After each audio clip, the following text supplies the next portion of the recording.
Welcome back to the Football Terrace. Sorry about being late. I'm very sorry. My internet was not working. The boys have all been sitting here half an hour having conversations about all sorts of weird things, but I've finally got it working again. Thank you, Mr. Musk, for getting that done. So my big apologies. Brilliant panel tonight. Giuseppe is here.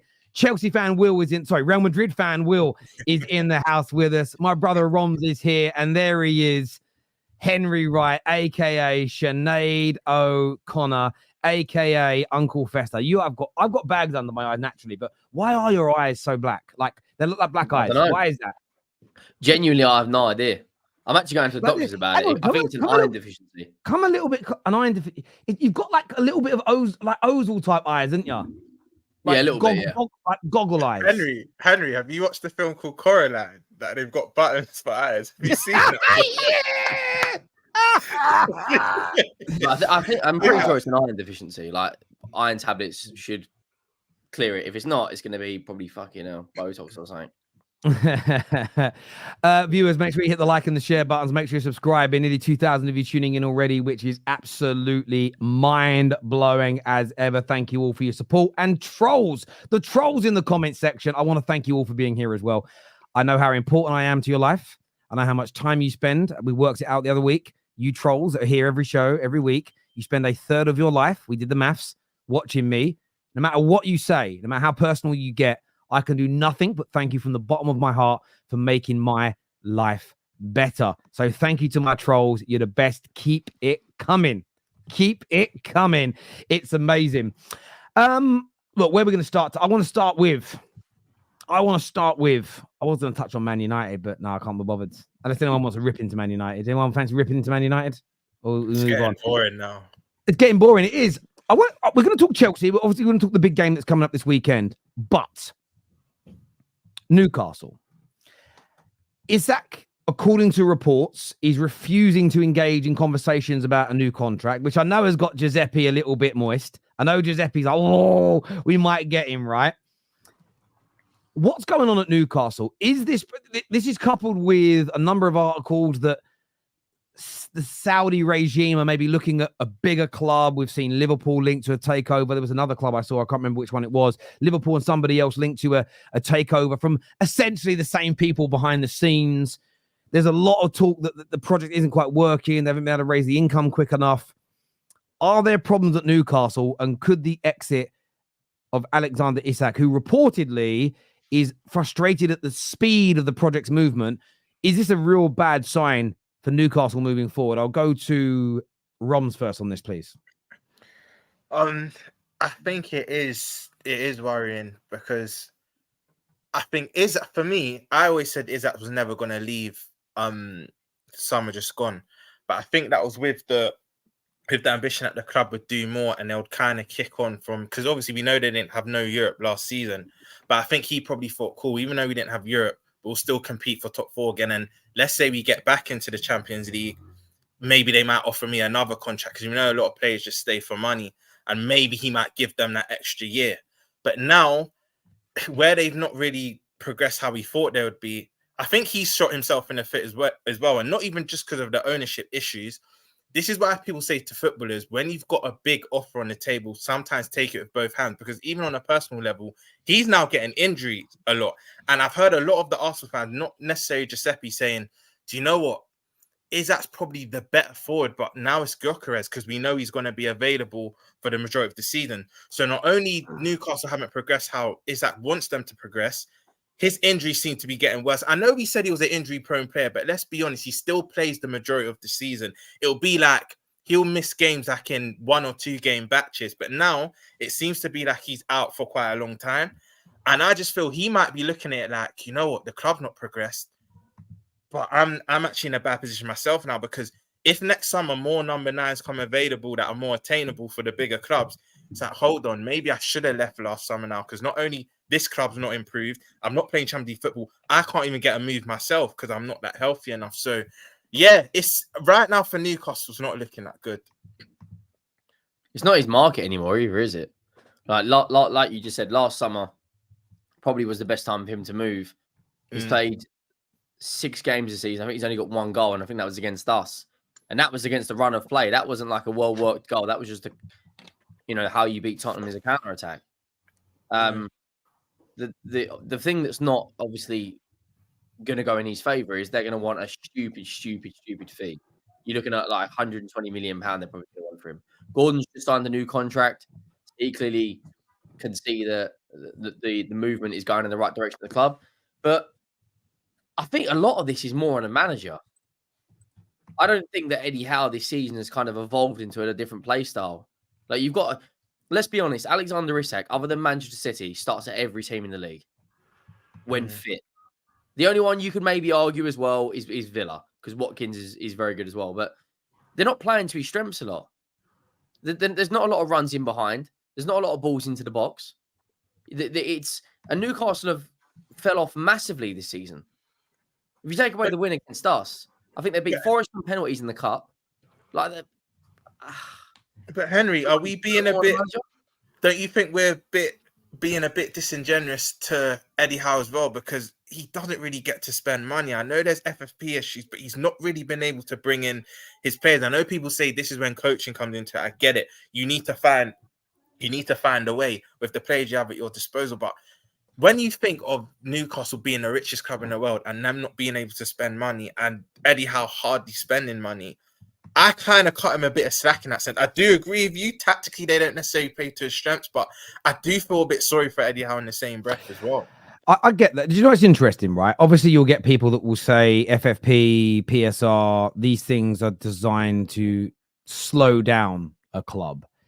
And I understand that argument, because when you've got owners that are worth £600 billion that could essentially afford to buy the 11 best players in the world, and it's not even, that's literally changed from the back of the sofa. I get that. At the same time, it does appear, if you read these stories and you believe there's any validity to them, they're losing a bit of interest. I think maybe we're better off as a sort of, we all know that a big, Qatar bought PSG, and a big reason for that is they want to do a lot of sports in Qatar, and they kind of they buy a club, a franchise, a vehicle to kind of get themselves into that space. And there's nothing directly wrong with it. I was somebody that wasn't against the Saudi owners buying Newcastle. I pushed back against a lot of people that were angry about it because of where they're from. That's not my angle on this. The problem is if you let clubs spend whatever they want, no matter how rich their owners are, and then they get a little bit bored and they pull the rug from underneath your feet, your club could go out of business and go out of existence. If you've suddenly got a squad that's got a wage bill of 500 million, $1 billion, 1.5 billion a year, if you could spend what you wanted, but you only turn over organically 250 million pounds a year, you're finished. You're done. You're out of here. Now, maybe they'll say, actually, I'm going to sell the club and leave. I'll pay off these contracts. You'll be okay. But there's no guarantees they'll do that, because none of these contracts are in the name of these billionaire owners. It's all under the entity of a football club. And that's why these checks and balances to some degree have to be there. Because otherwise, you could find a lot of massive clubs go out of business. And before these rules came in, there was a number of teams like West Ham that almost went out of existence because of £60 million debts. Can you imagine £500 million worth of debts? And then these owners walk away, and even about walking away. What, let's just be real about this for a moment. What if one of the countries that these owners are from gets into a war? What if one of the owners passes away and their family don't want to continue pumping the money into it as that person did? All of these things are a possibility. So there has to be checks and balances. I just get this feeling reading the articles I've done today, and I spent an hour earlier reading some more. There is a genuine feeling that they're just thinking, we should have bought a Liverpool. We should have bought a team that's already got a, £500-600 million a year income that we can add £200 million to. And then suddenly we're already one of the biggest earners in the world. We can spend more money and we can grow. And I do, if that's the truth and it ends up going that way, and Newcastle ends up becoming like a side project for the Saudi operation, I just feel a bit sorry for Newcastle fans on a personal level, because they had such an awful owner in Mike Ashley. The excitement they felt when the Saudis came in was amazing for them. And I was very, very happy that they got it. But it just feels an odd place. Now, you could be right, Henry. It could be a case of they get a new manager, he improves them, they go back up the league again, and it's all's well that ends well. But I don't know, I've got a sneaky feeling that the Saudis might sell, or put their resources and energy into another football club. But I could be wrong. And actually for Newcastle, I really do hope I'm wrong. But In terms of Isak, Will, is that a player, if he's not going to sign a new deal, that Arsenal should be targeting as early as January? Well, you're not going to get him in January. Definitely, that's got to be like a summer signing because it's like the guy said earlier, it's going to be a very expensive deal. I think like Isak's contract doesn't expire until like 2028. So even if he doesn't want to sign a new deal now, he still has a lot of time left on his current one. So if Newcastle don't get a good offer for him, it's not like a situation where, for example, like a Trent whose deal runs out this season. So now it's kind of like they got to accept maybe a lower bid. It's like they're going to want a lot of money.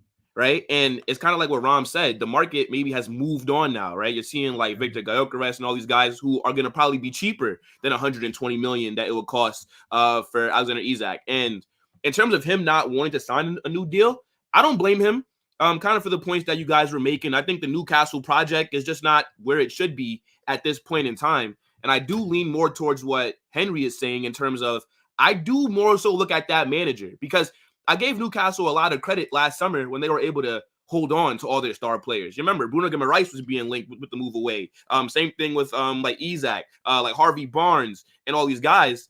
And I think, what are they, 9th right now? They should definitely be at least in that top 6 fighting for a European place. But I think you're not going to go far with Eddie Howe as your manager. I think that he done well when he first came in, got them in the Champions League. But since then, it's been a downward decline. So if I'm whoever the hell invested in them, Saudi, Qatar, I have no idea. If I'm one of these people who bought this club, I'm looking at what is the best manager available that I can go out there and get, right? Maybe you could go and throw a bunch of money at a Zidane, right? And then now you get a high-profile manager that will bring in a high-profile level of players because now they're going to see the manager there. They're going to want to go play for them. Let's be real. No world-class players are looking at Eddie Howe saying, oh, yeah, that's the manager that I want to go play for at Newcastle. Like, nobody's saying that. So if I was Isak, I'm not signing a new deal either.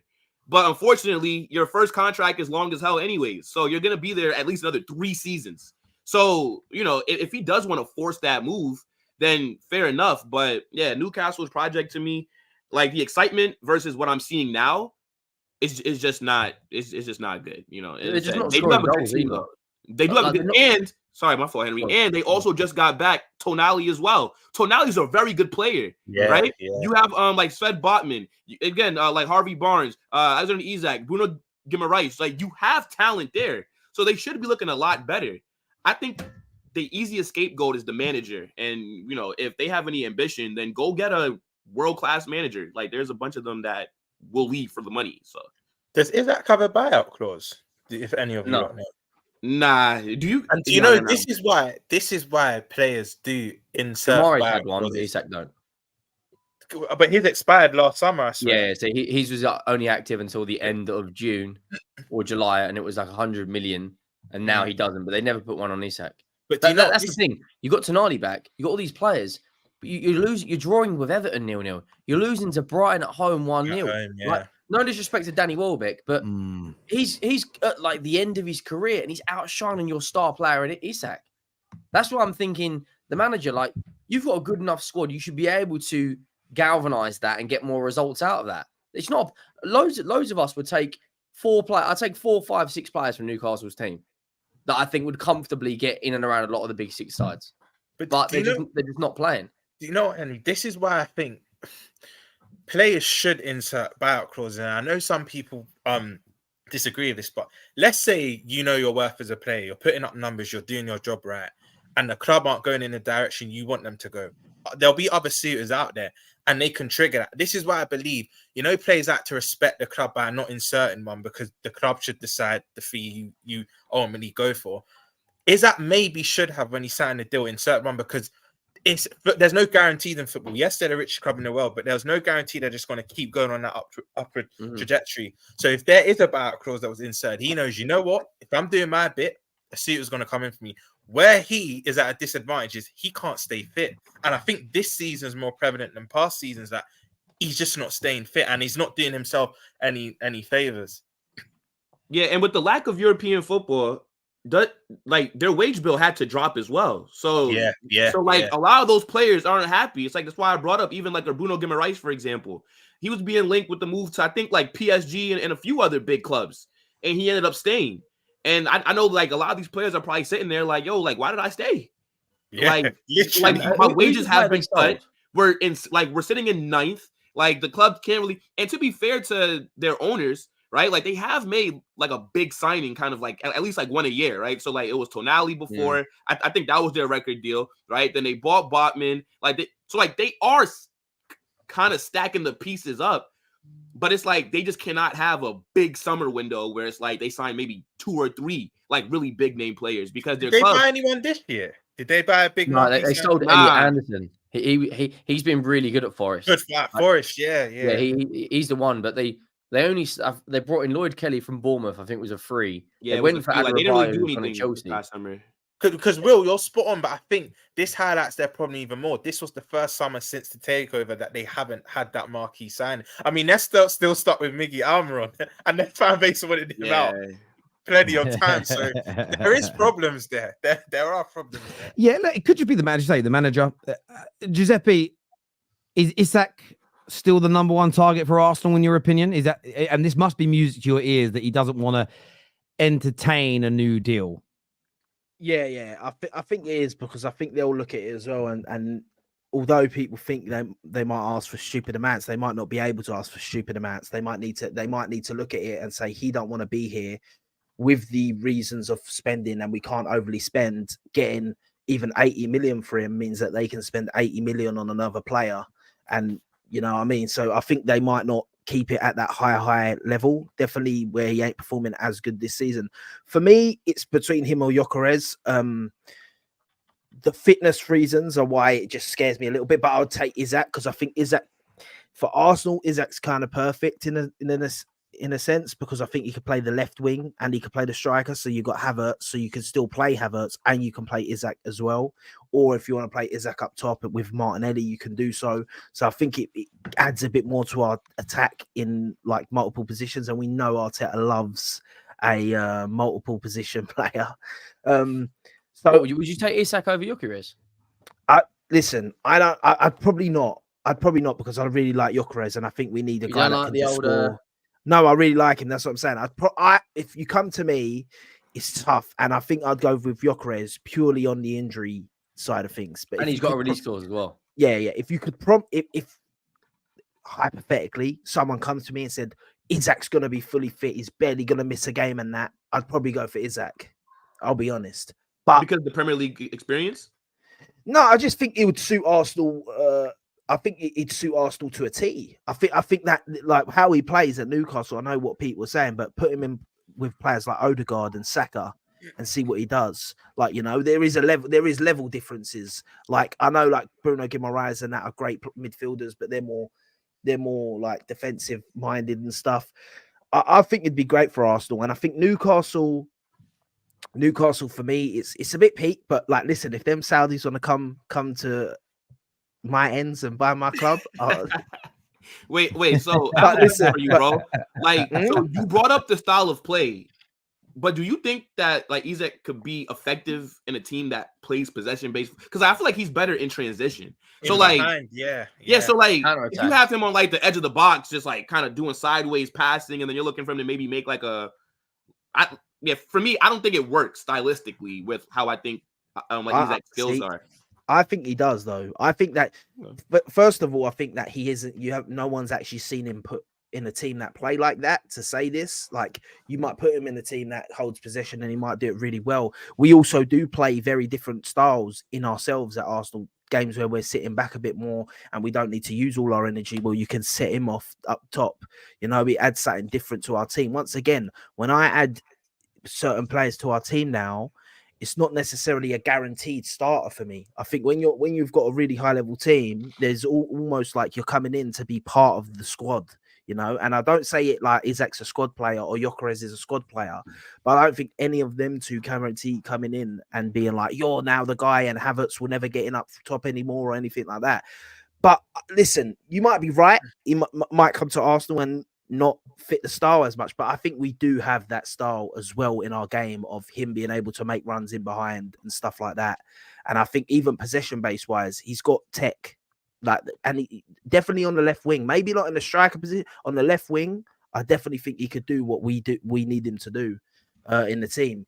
So I'd actually love him, but at the end of if it's him or Gyökeres, it would be a hard decision. I'll probably go Gyökeres. But yeah, I think that Newcastle need to be careful now because I think it's not just because of how they're playing. I think the manager's a great shout. I think that's a reason. But I think it's that there's so many good teams now, man. I'm not going to lie to you. When Man City, obviously the rules were different in spending money, but not only that, their come up City, you found it that was a time where a lot of teams were having bad years. Arsenal were doing really bad. Liverpool were doing really bad. Manchester United were and still are doing bad.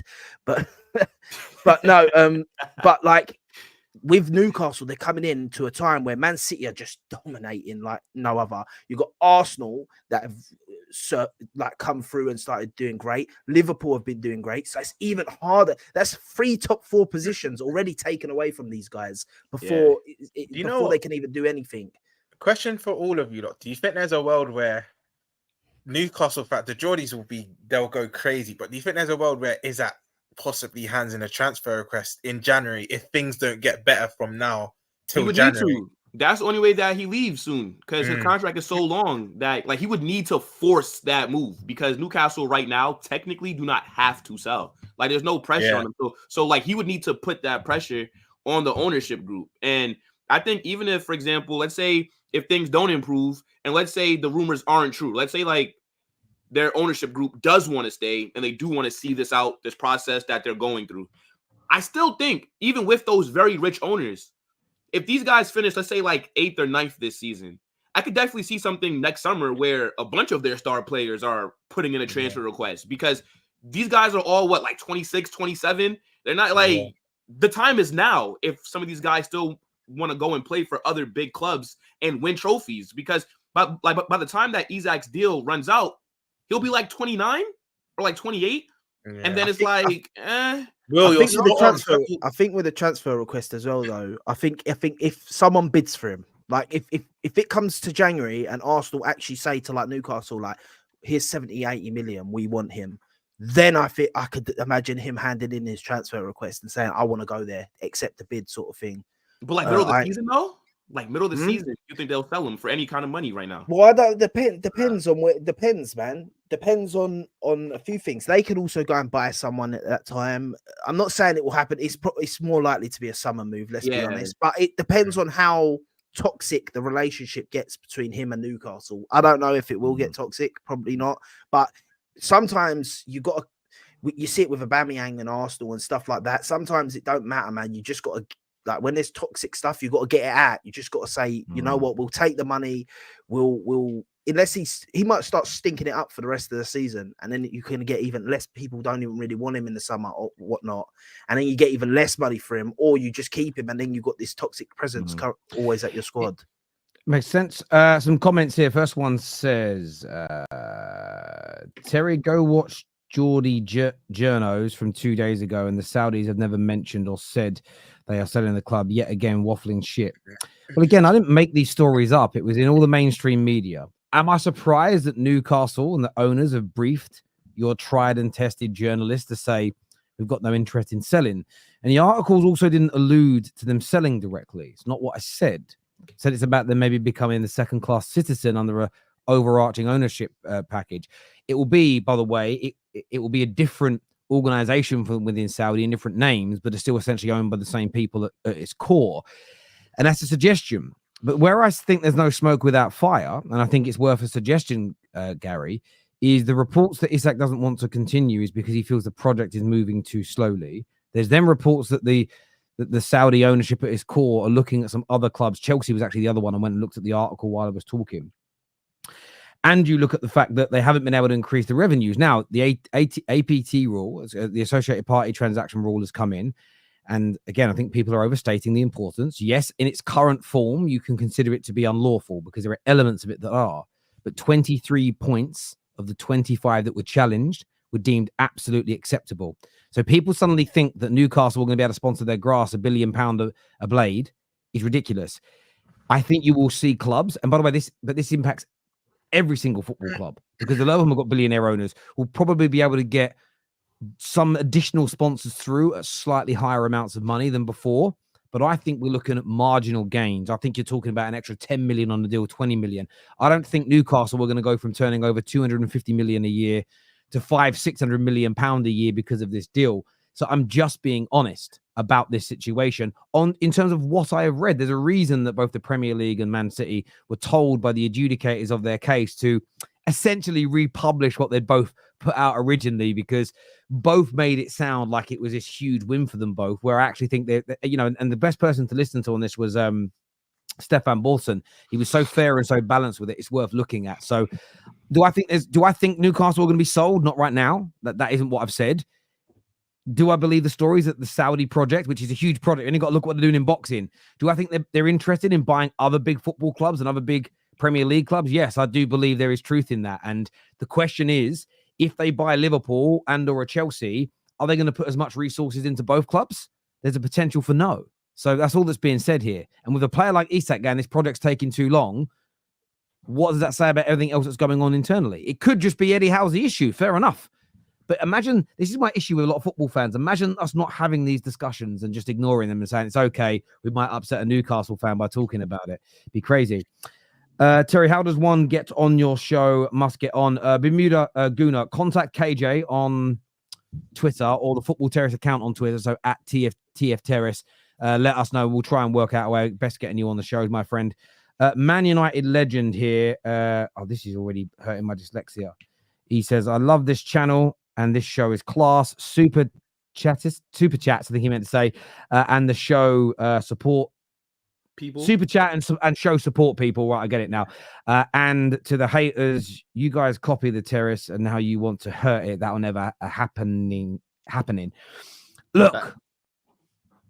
Don't call out. I mean this. I thank you for the super chat. It's always like humbling when people do that.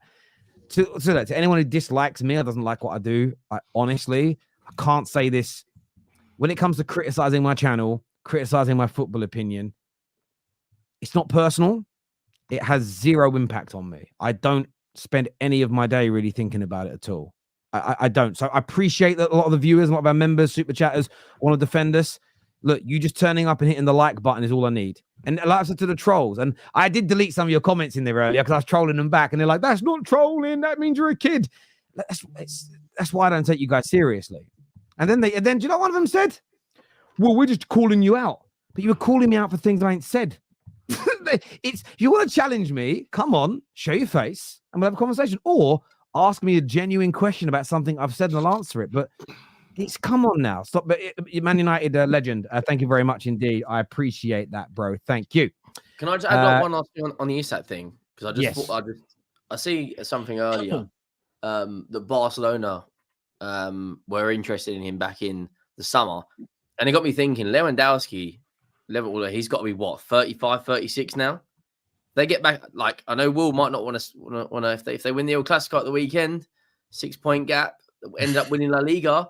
This is all Premier League, bro. Come on, bro. What are you doing? No, I'm just saying, if they get back up there, you know, you got to admit, Barcelona at the moment look good. I know Madrid, obviously, Vinny putting the whole team on his back like he does, but they look good right now. If Lewandowski's getting to the end now, it's like, I mean, everyone else has really got like a striker that's stacked. Bayern aren't going to sell Kane. Madrid have got talent coming out their backside. There may be an opportunity abroad, and he's already played in Spain as well at Sociedad. So it wouldn't surprise me if Barcelona are a big option for him. Yeah, I mean, that's true. I mean, look, Barca, they are a big club, right? They are attractive. They're just broke. So if their fans keep sending them super chats bro. Look, if their fans keep sending them super chats on TikTok, then maybe they could offer Isak something. Will, do you know, I never get this notion with Barca and people say they're broke, but they always find a way to still sign players. I've never really It's what I'm saying. Yeah, like they do like some dodgy stuff, bro. But like, now look, bro, it's just such a myth with like that club that like everything's from their academy and whatnot. But whatever, you know. I'm just saying from the outside looking in, that there's always out. Barca have no money, then they're just signing this player and that player, and then an 18-year-old spawns from La Masia who's now got a release clause of €1 billion. You know, it's crazy. Yeah, they're like all rich people and entities. They always cry poverty, but they always find a way of pulling some money out of somewhere. Like, you always get those, those sort of like generational wealth in England in that sort of high society. They're always claiming they've got no money, but then they pull up in a brand new £200,000 Rolls Royce. It's like, yeah, no money. No money, but there you go. This here from Andy says, never want to hurt this channel. Just want Terry and most other YouTubers to respect the people who made them when they are and be on time. I do get that, but my internet wasn't working, my friend. So I understand you, but I couldn't go live because the internet connection wasn't working. So as much as it's frustrating, it's like little I can do about that. And yeah, we are late when we go live sometimes, but do you know what? That's because and that's predominantly when we have shows where people are streaming on other people's channels and they're ending, so they've got to come across. We have times where we have Mo and Hassan, but then with the timings of things, Hassan goes and prays, and I'd rather start with everybody being on screen. Sometimes we could all be backstage and somebody else having technical issues, and we want to start together, and their mic ain't working, so we've got to, it takes a little bit of time. If we had the budget of a Talk Sport or a Sky Sports, where we could pay everybody a really good wage, which I hope one day maybe we can do that. We could get everybody here an hour early, do all the testing, do it all, but people have got lives. Like some people literally rushing for work and they're trying to set up quickly. So it's never about trying to disrespect anybody that's watching. It's just the scenario of the situation. So I hear you, but when I don't have any internet connection, I literally can't. You can't go live with no internet connection. You press it and it just says fouled. So there's nothing I can do, my friend. But thank you very much for your comment. I appreciate it. Obviously, before we get on to the big game, I wanted to ask you guys about Chelsea because they obviously have started to impress people. Them and Liverpool have had a massive bromance this week. The bromance has been quite beautiful to watch from the outside. Oh, look at them both. Do you know what I mean? Falling in love, holding hands. You're so good. Oh, you're so great. I'm not going to lie. I'm jealous. I'm jealous that no one says my team's good, to be fair. And seeing it's annoying. But they did lose to Liverpool. And yes, the performance was there. Yeah, listen, I advocate everything that's been said about their progression. And I don't think losing to Liverpool is a sign they haven't become a better football team. But the next two games are Newcastle. Newcastle was struggling, like we've said. And then they play Man United at Old Trafford, where they do have an horrendous record in recent years. How important is it, Will, that Chelsea get all 3 points tomorrow against Newcastle to keep the momentum of this growth going? Yeah, I mean, it's very important. I mean, you dropped points last week, so now you're not in the top 4 at the current moment. But I think Newcastle is definitely a game that Chelsea should be looking at saying, okay, well, that's 3 points. I know you brought up Manchester United. I'll be honest. That should also be another 3 points because they are the better team out of those 2 games. So, yeah, look, it's a big match for them that's coming up. And it's like we talked about when we were talking about the Isak situation. Newcastle, they are a team that has it. Like, they have a good squad there. So it's not going to just be a walk in the park. And we'll see how Chelsea and this young squad are able to bounce back from adversity, coming off that loss. We'll see how Cole Palmer responds to getting kind of locked up a week ago, how Sancho comes back out and all these different things. But, I mean, I have confidence that Chelsea will go out there and pick up 3 points this weekend. And I'd say, like, they must. Like, these are games that if you want to make the top 4 to get back in the Champions League so you can get out of the Conference League, like, these are games that you have to win, especially with Newcastle not being on the best form and seeing how they're kind of struggling at the moment. So, yeah, I mean, it's very crucial for Chelsea. And I expect them to get 3 points this weekend. They've got Newcastle in the cup as well, haven't they? They play them like twice in the span of like 3 days or something. I think they'll win both games, I'll be honest. I think the same team that played the Conference League game will play them in the cup. And then I think maybe Cucurella will be the only one they bring in for the league game. But it's at Stamford Bridge, isn't it? It's not St. James's. Is it Stamford Bridge? You're right. Yes. Yeah, Newcastle. The game plan will be set up and play for the counter attack with Barnes, Gordon, and Isak. And I think Cole Palmer will get a lot of space at the edge of the box and just in little pockets. And like you've been criticised in the last week, you didn't have a great performance at Liverpool. You kind of got man marked out of the game by Curtis Jones, who had a very, very good performance. Nice little cameo from him against Leipzig as well off the bench. So I think it's because you don't want to have a game where you've been heavily criticised and then you don't really do too much. All of a sudden, the agendas start coming out. If he, goes out there with Sancho as well, who was criticised for getting hooked off at halftime, if they both go out there and have a good game and Chelsea win, which I expect them to, I think Chelsea will win this game 2-3-0. I look at Henry, they can't score goals. Do you know what, Henry?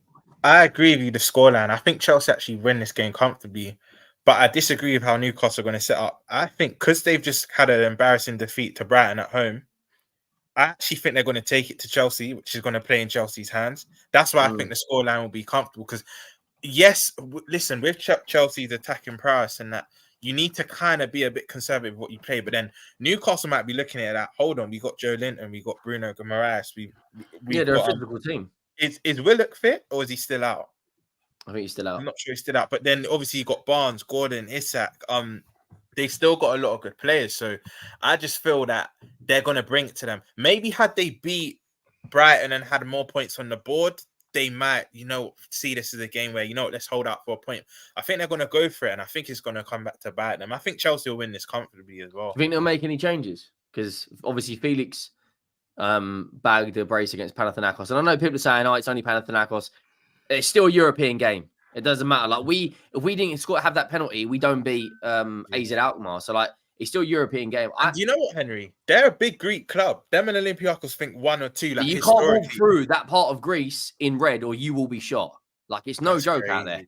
Yeah, I don't really think that means anything. Though. It's still you said we'll face them in the Champions League. Like, Panathinaikos are a big club. They're rubbish. Let's not do that. Come on. Come on. It's like they're still inferior. Come on, in your Chelsea agenda. No. I'm just saying no, but. What you guys are saying, I hear it, but once again, Newcastle ain't doing great, but they're not doing that bad. I think people actually are over exaggerating a little bit out of their doing. But they're 2 points behind Chelsea. They're not scoring goals. You know what? Hold on, they're not scoring goals. They ain't scored goals in the last 2 games. Don't mean they're not going to score goals in this game. And they scored one before that, and they didn't score before that. Do you know what, Henry? Do you know what we're not so goals are going to come. Listen, Giuseppe, at the end of the day, the third best defensive record as well. This is what I'm saying. That's what I'm saying when I'm saying you guys saying 3-0. Chelsea will probably win this game, being at Stamford Bridge. But you guys saying 3-0, I think just 3-1, 3-1. I'll go 3-1. Because I think Newcastle are going to look at this. Newcastle are going to look at this game after their shocking performances and that shocking loss to Brighton and that. By the way, they lost me 2 bets in a row for not scoring 2 weeks. Yeah, so I'm not betting on them ever again. But listen, I don't know, man. I think this could be closer than we think, and they've got them in the midweek. I think this could be closer than we think in the league. Honest to God. No, wait, but Chelsea are just so clear of Newcastle in terms of just talent. I feel like what Rams is saying is the only way that I could see Newcastle getting something from this game. If they take it to Chelsea in terms of if they play a high line, because then you got to put pressure on Levi Caldwell, right? Hope that he makes a mistake or something. Like that, but bro, if they kind of sit honestly, back, can I just say something, bro? You've maybe been watching too much Real Madrid, my guy. We're talking about the Premier League. Yeah, we're talking about we're clear of Bournemouth. Arsenal clear of Bournemouth. What's going on here? We lost 2-0. Yeah, but you guys are playing that haram ball though. Chelsea are not. You guys went to Bournemouth with 7 defenders. Chelsea are not going to be doing that. Listen, you might go forward, and miss a load of chances that you also do, and then they catch you, score a goal, and then they sit back and they hold you out. But at the same time, Arsenal don't have the kind of attack that Chelsea do, respectfully. You don't have a Cole Palmer, I think Nicholas Jackson, he's a really good player as well. They have so many creators, right? You got Nkunku who's going to come off the bench, Pedro Neto, you got Sancho, Madueke. Then you also have what you're saying, but hold on, because by your logic, I'm not even disagreeing, but by your logic, Chelsea are winning the league then. What's going on? They can't lose to Newcastle. The reason why I don't think Chelsea will win the league is because they're inexperienced. They're young. But their defense ain't strong enough. But I think that Chelsea are maybe 2 signings away from, and I already made the prediction on this channel. I've made it on my channel. I think the next team to win the Premier League, not named Man City, it will be Chelsea. Whether that's next season, after that, because the talent that they have is immense. And that's why I was saying that I agree with Rams in terms of if Newcastle take the game to them, right? If you play a high line, force them into mistakes, because I think the issue that Chelsea have is playing out from the back, right? Sanchez is trash. Levi Caldwell makes mistakes, right? So we've seen them concede goals from being pressured. So I think if Newcastle maybe put some pressure on them, then they could do something in terms of get a point or something from this game. But if they sit back and if they don't try and attack like that and they're just waiting for Chelsea to make mistakes, the technical ceiling for Chelsea is so high that I think that's going to be a mistake for them to do. So they held Man City to a draw. We're forgetting this, bro. They held Man City to a draw. That was St James's. James's. I hear you, but I still think there's a bit of level of disrespect going on. That's all I'm saying. I still think Chelsea will win. By the way, I still think Chelsea will win. But in that Man City game, bro, you had Gundo could have just passed it to Haaland, tried to chip the keeper, and he messed it up. Like, City should have won that game if it wasn't for that right there. Same things, bro. We've seen Jackson go through and go and miss. Like, we've seen that sort of stuff. Do you support Chelsea, bro? Nah, I just rate them highly. Oh, okay. No, because I was going to ask you. I was going to ask it. There's no Chelsea fan here, but I would have asked them if they had to win one and lose one, league game and cup game, what they'd choose. Like, I don't know if they'd rather. Surely you'd lose the Premier League game and win the cup game because then you're one game closer to winning the trophy. Well, it depends on how the fan looks at it, if they're competing for the league. I look at it. I think they're going to want to win both. But if the gun to your head, you've got to choose one. I think they should go for the league. Do you know why I say that? I know trophies are important. However, there's logic to this. They don't want to lose another league game because that's their first team playing. Then they've got to go away to Man United. Now, I know we're not very good, okay? But you know what it's like when you go away to fellow top six sides. Things just can happen. Right? Things can just happen. Nobody last season thought that they would get 2 draws against City, as an example. No one thought that Chelsea would go 2-0 up against Arsenal last season, as an example, right? When Arsenal went away to Stamford Bridge.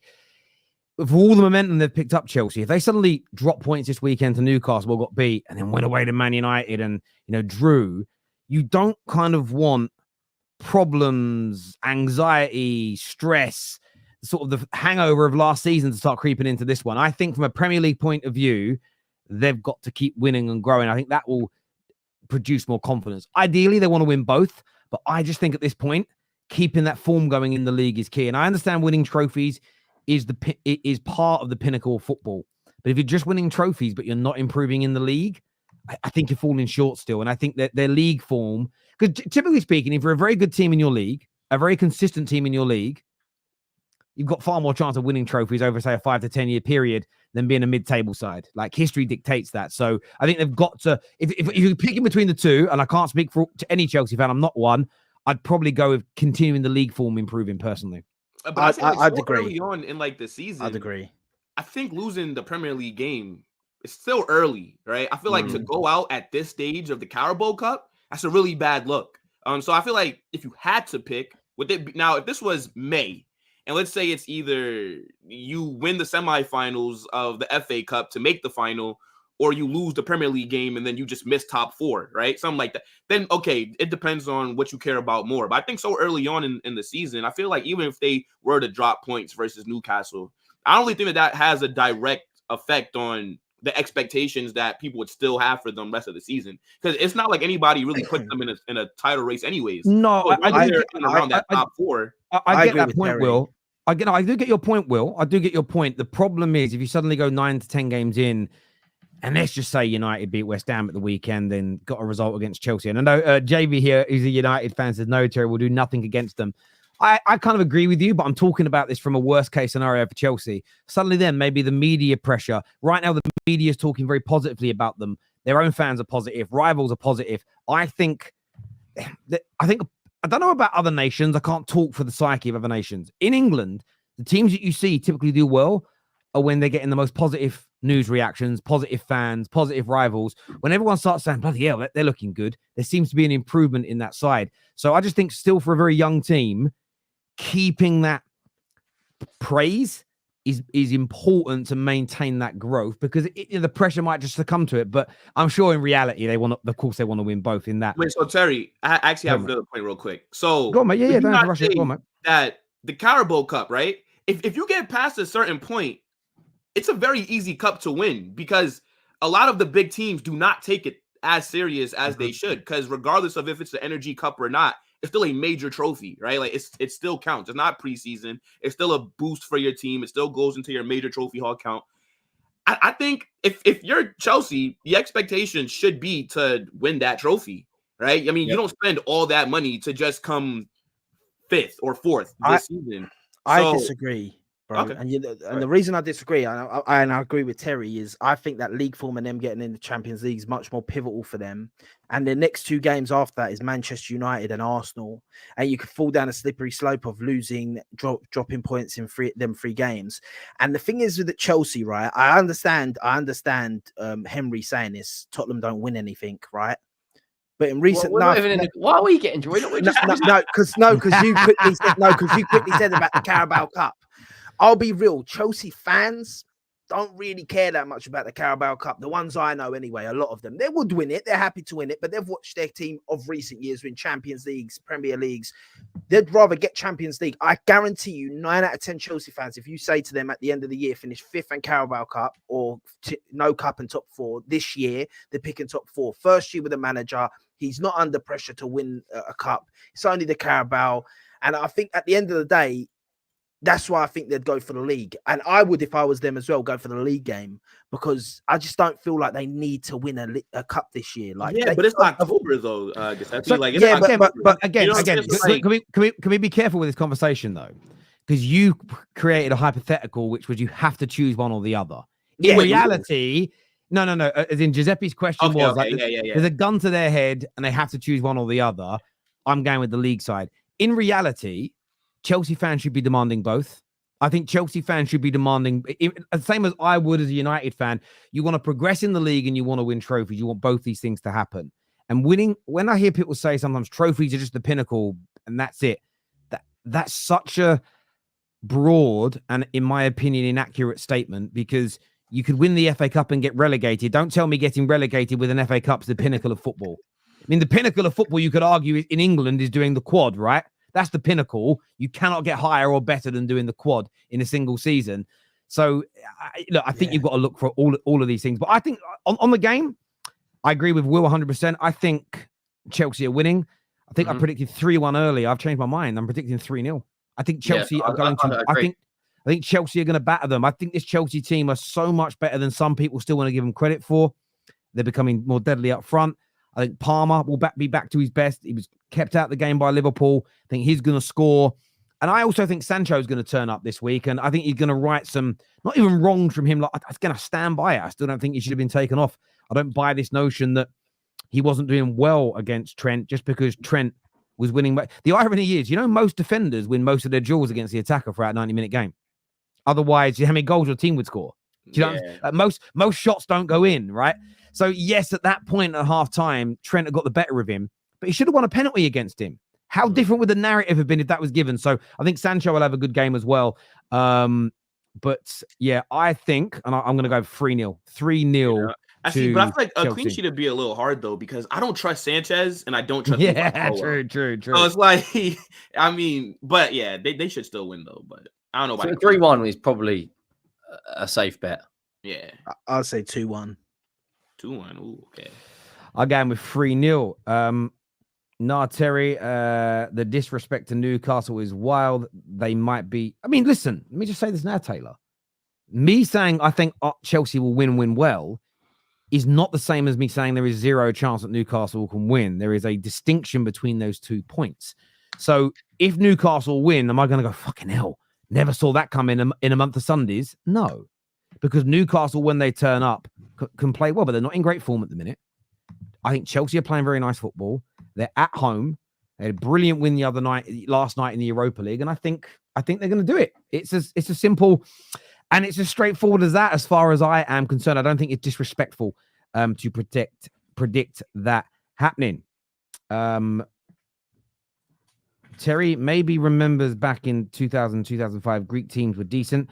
Those days are gone now. No comparison. The highest level of team is... How do you pronounce it? I don't know. I don't know how that's pronounced. But I think disrespect's a bit mad. Olympiacos just won the Conference League. Like, Greek teams aren't terrible. They're not nowhere near top 5, top 6, 7 leagues. But going out there away is a tough game. Yeah, I mean, like, the atmosphere is probably a little bit crazy, but I think, like, when people say, "Oh, we beat the best team in, like, Kazakhstan or the best team in Greece or like the best team in like, I don't know, like America," it's like, like, I don't really see that as like a measuring stick, because it's like they are very inferior to like these big teams. That team that Chelsea beat, fair enough, you got to beat them, but I think they'd struggle in the Championship. They let Mudryk score a brace, right? Goal and an assist. Okay. They're not. Yeah, look, again, it's one of those. But you got to remember, this is their second string. They haven't played a lot of games together. What impressed me the most last night about Chelsea was how their shape, their system was the same, even with all those changes. That is that's a red flag for. No, it's not a red flag. It's a white flag. Is it white flag the opposite to a red flag? Like that's a dangerous sign for rivals when a team doesn't mean they have the same quality, but they look the same. They approach in the same way. Their structure is the same. That for me is worrying. Chelsea play Newcastle in EPL and F League Cup and Premier League in back-to-back games. Yeah, that's crazy. That's crazy. Happens like all those games are. That happens a lot, man. It does. Listen, that happens a lot in football, and also you'll see it. Just look out for it this January. You'll see this happen. Someone will leave near the end of January, and one of the first games they will play in either the FA Cup or in the league they're in will be against the team they've just left. It seems to happen multiple times. It's kind of weird. Why are all those games at the same time like that? I feel like that was such a wasted opportunity. Stupid. Yeah, spread it over the Tuesday and the Wednesday. Yeah.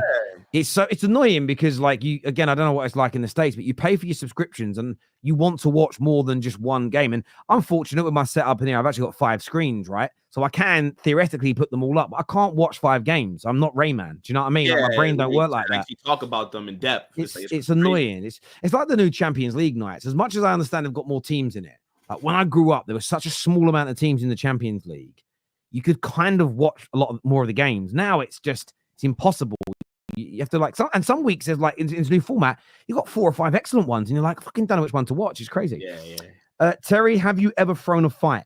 Do you know what? Once, not in a ring, not in a competitive environment. Me and some of my friends from my high school, my senior school were out, and these were nice lads, but they weren't really tough lads. And a week before, we were at a fun fair. And I got into a scrap with this kid. I could beat him in a fight. I knew I could, but he was sort of like, his friends were really hard. And he was from the rough area, and I didn't mind it. We had a little scrap at this fun fair. Anyway, we were out on the Friday night, and him and all his mates come up to all my mates. We were in one of the amusement arcades on the seafront because I was in Essex at the time. And I remember what was going through my head was they wanted me to fight him. Oh, Jason wants to fight you. And I remember sitting there going, I knew I'd beat him. I knew I could beat him. I believed I could. But I was like, if I beat him up, all these mates are jumping in, and there's like 15 of them, and there's like 4 or 5 of us. And it was one of those moments where I was like, I don't want my friends getting beaten up. So I got into a fight with a guy, and I lost, but I just kind of let him beat me, but I covered up, didn't get too badly hurt. And I was walking, but honestly, it hurt me so much. I was like, everyone thinks you can beat me. It was a horrible feeling, but I did it to protect my friends. And one of my friends did say to me, Macy, his name was, he was like, did you do that on purpose? Because that was weird. You're normally better than that. I was like, no, he just caught me with a good one. Do you know what I mean? And it was horrible. But once I did. I was only like 14, 15, but I used my head because we'd have got our heads kicked in if I'd have won that fight. So sometimes you've got to use your brain. So no, I would never throw a competitive fight. Having said that, no one ever offered me money to throw one.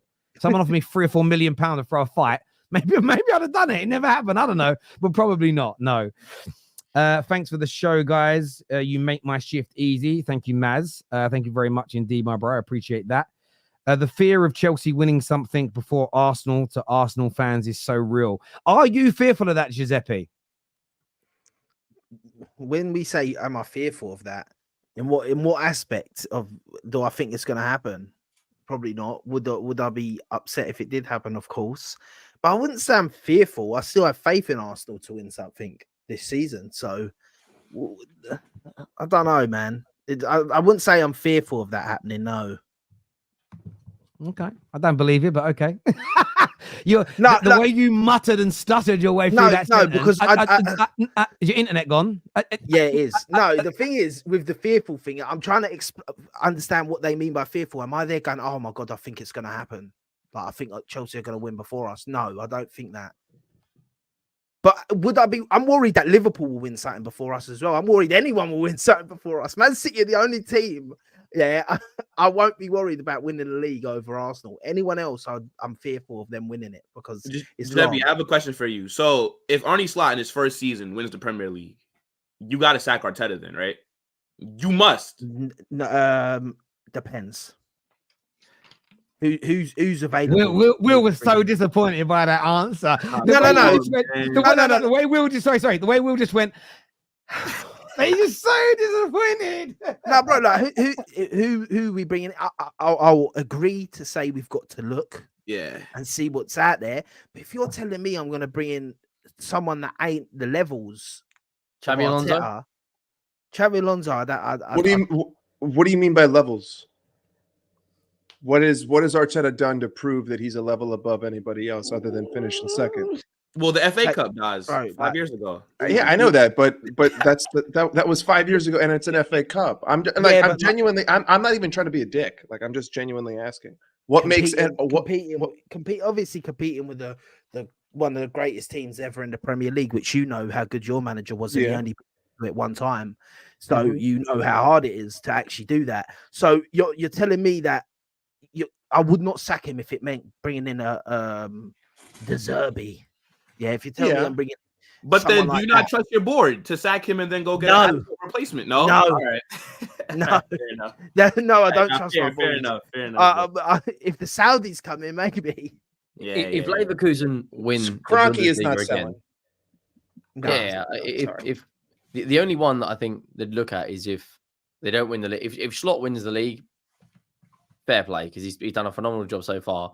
If Leverkusen win the Bundesliga again, which we saw Bayern get absolutely pelted by Rafinha FC the other night, if he does it, they might look at him and go, well, hang on, back-to-back titles in like your first real proper job. And then when he took over, people forget when he took over Leverkusen, they were 15th. Yeah, they were struggling. These comments. The thing is though, Giuseppe, I would say is this, right? If Slot wins the league this year, I'm not someone who does this whole thing of, well, it's embarrassing per se for Arteta. It just means, I mean, I actually think, there is, we've all learned something. AJ actually called me out earlier here today saying, Terry, you said in the summer that Arsenal's squad was better than Liverpool's or superior. I stand by the fact that Liverpool should have bought more. But what I was a little bit hoodwinked by was the way Liverpool performed last year. But we now know, and again, hindsight's 20/20 vision, isn't it? And it's very lucrative, that Klopp's lack of energy, which he has admitted himself was there, I think was sort of taken away from this team. And maybe that's just, did he have the energy to really spend as much time and energy focusing on adaptation of his system to get the best out of these players again? Slot has come in full of energy and he's getting the best out of these Liverpool players. And we all have to hold our hands up and say, like, I got some things right about Liverpool in the summer. I thought they'd be in a title race and I think they look like they're going to do that. Did I think the squad was as good as this? No. On the Arsenal point, though, if they were to go on and win the league, I don't think it's necessarily something to beat Arsenal over the head with, because if you actually look at this Liverpool squad over the last 5 years compared to Arsenal's, it has been far more successful, won more trophies, and you could argue better, right? But what it does prove is the theory that there is no better manager out there than Arteta, for me, has been debunked. Because I think a year ago, if you'd have said, well, how about we replace Arteta and bring in Slot, most people would have gone, well, he ain't better. Now, it isn't for us as football fans to not know that, like 100%, but we should be expecting the people running our football clubs to have far more insight, knowledge, and due diligence than we do to go, do you know what? We have gone, because I look at Arsenal now, and I know that we weren't quite on this section, but I look at Arsenal now and I just think to myself, you have to be, and I said it last season too, and I did judge them on that, it's the trophies you win. I think the rebuild now is completely over. It's about the trophies that you go on to win. So you're not, and this is where, though, the conversation is interesting. The assessment of what Arteta did during your rebuild, I think, has been fair. And I think your rebuild was very successful of getting you to a point to compete. I think you can draw a line, and this happens in most people's careers in real life. When you join a company as a new employee, depending upon your seniority and your role, you're given a certain amount of bedding in time. You're given a certain amount of time to get your feet under the table. But over the course of the years, the expectations on you get higher and higher each year, right? Until a point where you're expected to deliver in that job 110%. So now that Arteta has built a team alongside Edu, now that a lot of money has been spent, now that you guys are in title challenging, it's about getting over the line. And the assessment every season needs to be, is the manager able to get us over that line? And the answer for a lot of Gooners might be, yeah, we think he can. The owners might go, look, we think he's going to get us over the line and time will tell. But I think the idea that there is no one out there that can take over, that for me, if Slot goes on to win this year with what Alonso's then gone and done in Germany, fucking heaven forbid, Ten Hag wins another trophy.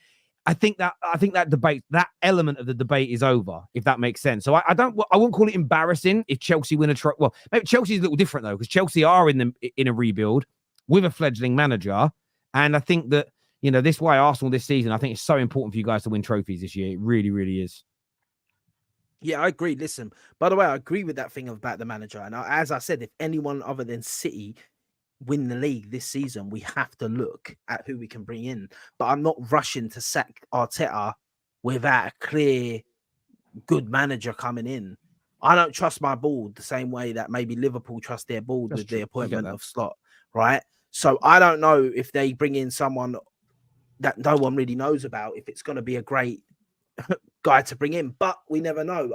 I'll support it. That's also fair logic, though. If you don't trust your board, and you're someone, so if you don't trust your board, but Will's an Arsenal fan and he's Arteta out, but also thinks your board is shit because they employed Arteta and gave him so long, it does stand to reason that you wouldn't want to change your manager, because what's the likelihood they're going to bring in another person that you don't think is good enough?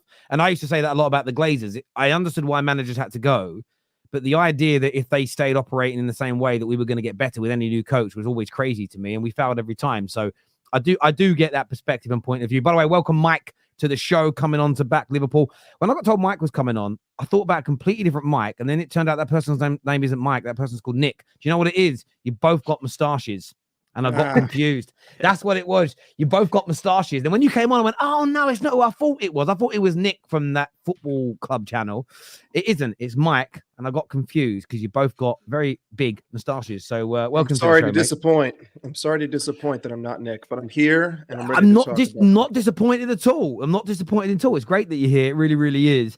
And obviously, we've kind of already gone into the subject of Arsenal. And we're going to do a combined 11 a little bit later. How do you see this going, Mike? It's a big game. We're not doing the narrative on the Football Terrace that Liverpool haven't been tested. 1/3 of your games this season, you've been tested. Leipzig, Milan, United, Chelsea. How do you see this going, considering Arsenal's form and injury problems, but it is a top 6, title challenging clash? How do you see it going for Liverpool? How do you win the game? Well, I mean, first and foremost, my expectation based on where Arsenal is right now, form and injuries, especially if Saka's not there. If Saka's there, I'll change my opinion. But if Saka isn't there, this is a must-win game. It's like there's nothing else. I don't want 1 point. I don't want to draw. It has to be a win. You have to take 3 points off Arsenal. The problem that I had with Liverpool last year was that out of, I think, 30, it was either 36 or 38 possible points, we only had 16 against the top 6, which I don't think is good enough. And the only teams that we beat were the likes of Tottenham and Chelsea and Aston Villa. I don't think we didn't beat United in the league, we didn't beat City in the league, and we didn't beat Arsenal in the league. That was a major problem for me last year. Going into this game, Did you mention Man United? Man United didn't finish in the top 6, did they? Or did they finish 6th? No, we didn't. Sorry, Mike. But Well, yeah, he didn't but- beat. but- I just but want we to also- throw it in there. He didn't beat us Yeah, either. but- Sorry, I'm being Yeah, shameless. no, I'm being shameless. Okay, you know what? I was thinking it, but I might not have said it. Sorry. Sorry, Mike. I gotta say sorry.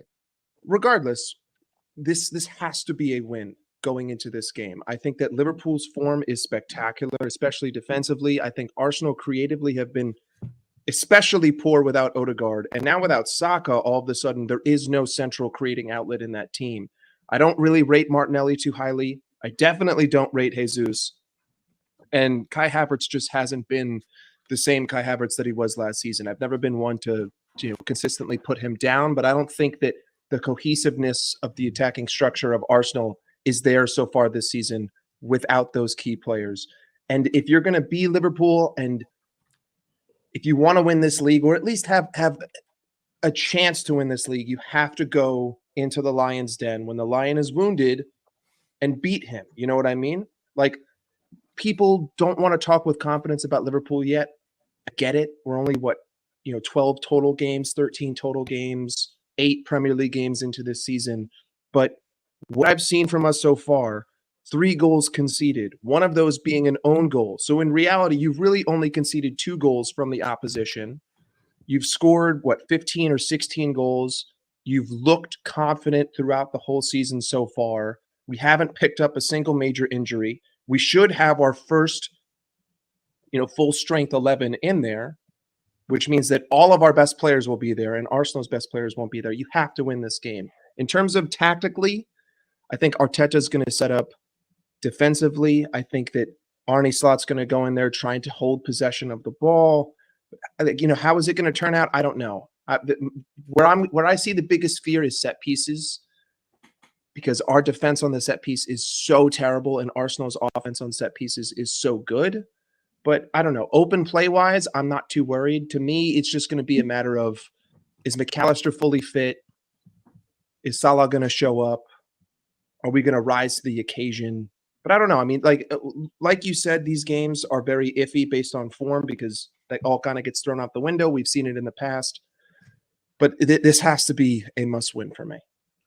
Wait, but I have a question for you, because you said if Saka is not there, then it's a must-win. Shouldn't it be a must-win regardless? Because you have positioned yourself nice in so far this part of the season. So I feel like whether Saka is there or not, that's irrelevant. Because I think that you guys are in a title race. Like, whether you want to put that pressure on yourselves or not, I feel like you've had a very good opening start to the season. And regardless, this is a huge matchup, and this is going to be a big game in the title race. So I think this has to be a must-win, regardless of if Saka is there or not. Well, so the reason why I say Saka is because even without Saliba, I still respect Arsenal's defense. Like, I don't think that losing Saliba all of a sudden means that Arsenal are just going to concede chance after chance after chance after chance. Not to mention that even though Liverpool have dominated the ball, we haven't exactly been the greatest creating team out there. A lot of the times we hold possession for the sake of slowing the game down and frustrating the team, right? Like, when you look at the way that Arne Slot starts games, people say that it's slow. I disagree. I think that Arne Slot is intentionally slowing everything down the first 15 to 20 minutes of every game to take the adrenaline out of the other team, right? The more you hold the ball, the less you give it to them at the start of a game, the more they become tired and the more they sort of reset into their general patterns of defense. And then you start to break them down, right? With Saka, he's without a doubt their most creative player that could potentially be on the pitch. He's an X factor, in my opinion, especially on set piece delivery, right? Saka's the kind of guy on a set piece or a corner who can change the game with a goal, with a delivery. So is Tsimikas on Liverpool. He's our best set piece delivery person outside of Trent Alexander-Arnold when it comes to corners. So when I say Saka, I mean, without him, I don't see a single creative outlet in this team. And the only way I see Arsenal scoring without Saka is either via a set piece or a Liverpool mistake. I don't see them just breaking us down without that player, especially without Odegaard there. So if you take out Odegaard, Saliba, and Saka, that's 3 pieces of your core that you have to take advantage of. Like, I respect Arsenal as a team even without those players because their defense is so good. But without those players, it doesn't matter how good their defense is. You need to capitalize. It's that simple. Like, we have the talent to do it. Not to mention, I know, Terry, you were talking about how good our squad has looked. Where I would push back on that is that you haven't really seen a lot of the squad. I mean, ultimately, only like 13, 14 players have even really played this season in terms of consistent action at most. We haven't seen a ton of Curtis Jones, even though he was spectacular against Chelsea. We've seen pretty much none of Joe Gomez. We've seen some of Tsimikas, but for the most part, it's been the same starting lineup week in, week out, barring maybe Cody Gakpo switching on the left, and now Diogo Jota has picked up a knock, so it's going to unfortunately be Darwin Núñez up front. But we've seen the same first team essentially week over week over week. With that first team, based on what they've done, you have to capitalize if you're missing those 3 players. That's the only reason why I say Saka, because if he's not there, Raheem Sterling is supposed to be the guy who's gonna create off the right side. Gabriel Jesus, who just missed 4 sitters against Shakhtar. But it sounds like you're just telling us reasons why you should win if Saka is not there. What I'm asking you is, how come you said it's a must win if Saka is not there? Like, I feel like it's a must you're missing the biggest key. No, because you're missing the biggest key, right? So if Saka's there, you're okay if you drop points. Saka's gonna play. Just to let you know, he's gonna play. So then this is Arteta just playing a little bit of the mind games in the media, covering him up. There's a reason why the only picture that's been shown on Twitter is the one that's directly covering up Timber.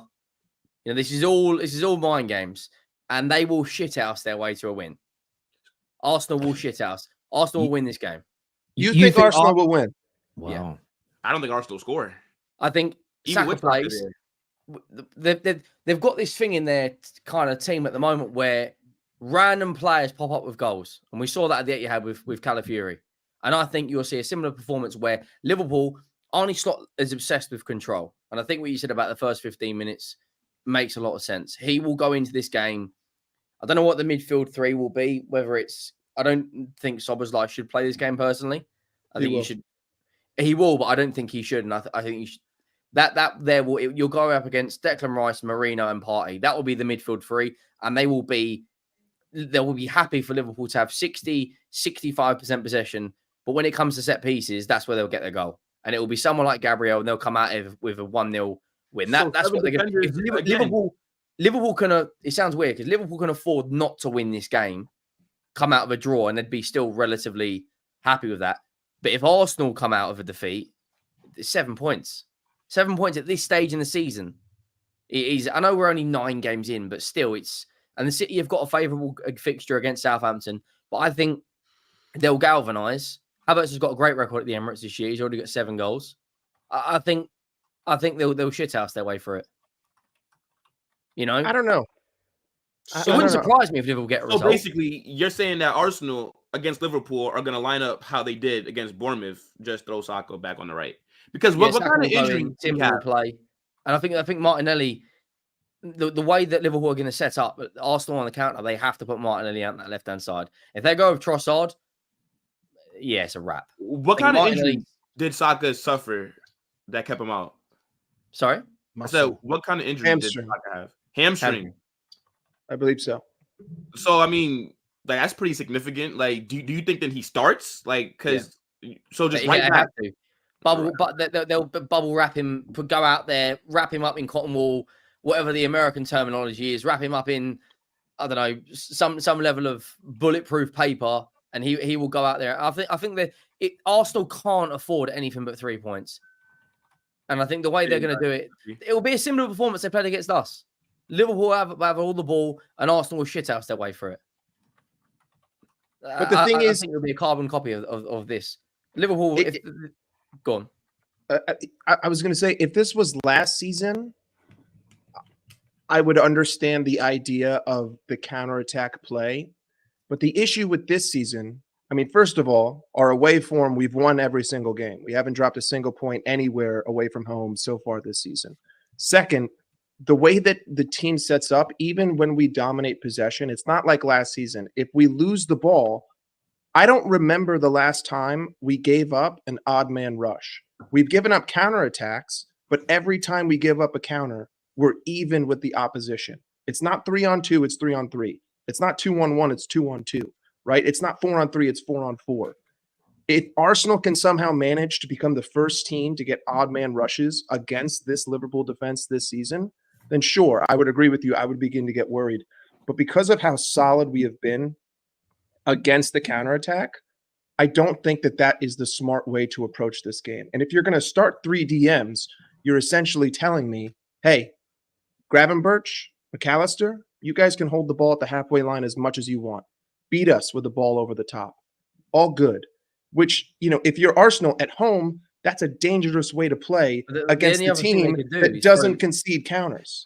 The only other thing they can do is throw Wanyeri in the 10, which I think is a huge game to expect. It's a massive gamble. 17, 18-year-old, or put Trossard on the 10. So then why is he in the squad then? Why is he there? Like, I agree. I agree. Like, throw him out there. Like, what do you? I don't see it. I don't see it as a gamble. Actually, I feel like we can all see how talented he is. Right? He can't do any worse than Marino or anyone else who's been in the 10 since in the last couple of games. But I actually think these young players don't feel the fear like slightly older players at times, especially the talented ones. I think we all saw Mainoo's first few games. Saka is a prime example. When that young man was thrown into this Arsenal team, when they didn't have the structure and quality they had now, he started performing very, very well. You've seen young Jude Bellingham go to Dortmund and then go to Real Madrid and grab it by the scruff of the neck. We've seen this before with these highly talented youngsters. But Giuseppe, how do you see this going? Do you agree with Henry that Arsenal will shock Liverpool this weekend and grab a victory? How are you feeling about it? I have a feeling it might happen, to be honest. I have a feeling because do you know what it was? Do you know what it is? Like, I know what everyone's saying. Liverpool have been great this season. They really have. Arsenal right now, people saying, the form and everything. But same thing was said before the Spurs game. We went away from home. We won the game. Same thing was said against Man City away from home. We went there. We almost won the game. Last kick of the game, they get a nice deflection go their way. They equal and they draw. You know, we haven't lost a Big Six game in 500 and something days since the last time we lost a Big Six game. And I kind of think sometimes in a way when you have quite a few injuries, it's actually kind of a bit worse for the big teams in big games, because sometimes I feel like when you've got a few injuries, not too many, so I'm going to get more onto it in a second. I think sometimes it makes everyone step up their game a bit and it gets rid of a lot of lapsy days. It makes everyone try that bit harder. And sometimes that's enough to get you over the line, especially at home. If it's at Anfield, it's a different story. Now, I agree. If Saka's out, Timber's out, and all that, and they're all out, it's going to be difficult. And to be honest, Liverpool have to win that game, because you're never facing a team like that you're battling with the league for with that many injuries again at their ground. I'm sorry, the injuries and suspensions, Saliba being gone, Timber being out, Calafiori being out, Tomiyasu being out, Odegaard being out, Saka being out. You're talking about Calafiori might be out too. Yeah, that's what we're talking about. A lot of good players out.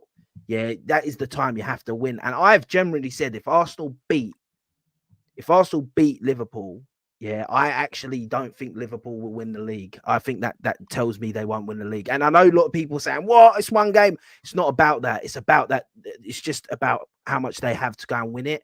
I think if they don't win this game or draw, at least if they lose to us, if all these players are out, by the way, I agree with what you said, Mike, about Saka being a difference maker. If Saka's in the team, it changes that. But if we've got no Saka and all these players and you lose, I think it's really bad for you guys, to be honest.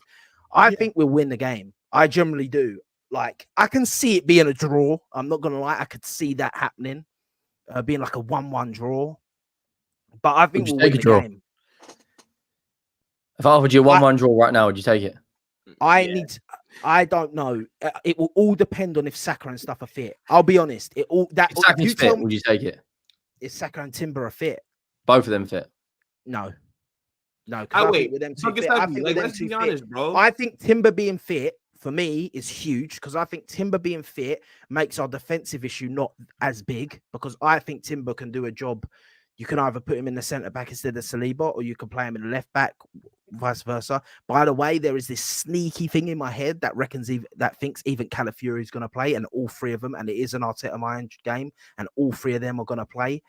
But I think he's huge. And Saka, once again, echo everything Mike just said. The set pieces, with Saka on the pitch is completely different. It's a game changer.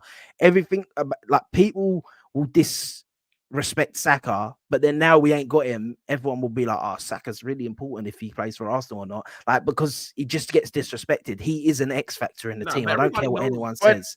Yeah.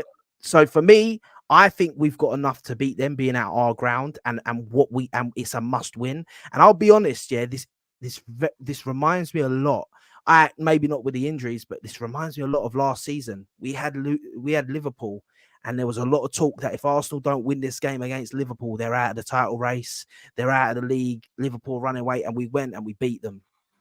Yeah. But the thing is, though, so we know how Arteta Bin Laden is going to want to set up, right? You're going to go out there, 4 center backs, then 3 DMs, right? So there's not going to be any that. Who said they're going to do that? But Will, bro, they might not even have that though. Season. Like, that's how he just wants to set up, is very defensively. So I feel like Arteta is going to be playing for the draw.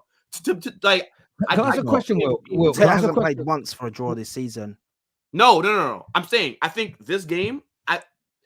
For me, I'm be honest. When you set up that defensively, like against that Bournemouth team that you guys had that 11, I think that he set up for a 1-0 win. You don't put that kind of team out there and then you tell me that you want to go batter somebody. Here's the thing. Here's the thing. The reason we played that against Bournemouth, one was probably a little bit disrespectful to Bournemouth. That's one thing. And second of all, you don't realize about the injuries we had. It's because we didn't have a Saka. We didn't have half our defense. Yeah, we didn't have Martinelli to start because he just come back from international and he didn't play much international because he picked up a niggle in his first game. So Arteta didn't want to risk him. So there was a lot of reasons. There's no way he plays that midfield against them. So then why not start Ethan Nwarni against Bournemouth? Because if he can't start that game, then what game can he start? I don't know. But listen, Arteta must have had a plan, and it is that he doesn't want to take risks. Arteta must have had a plan, and listen, it didn't work in that game. Yeah, look, once again, we went to 10 men. That's a big reason.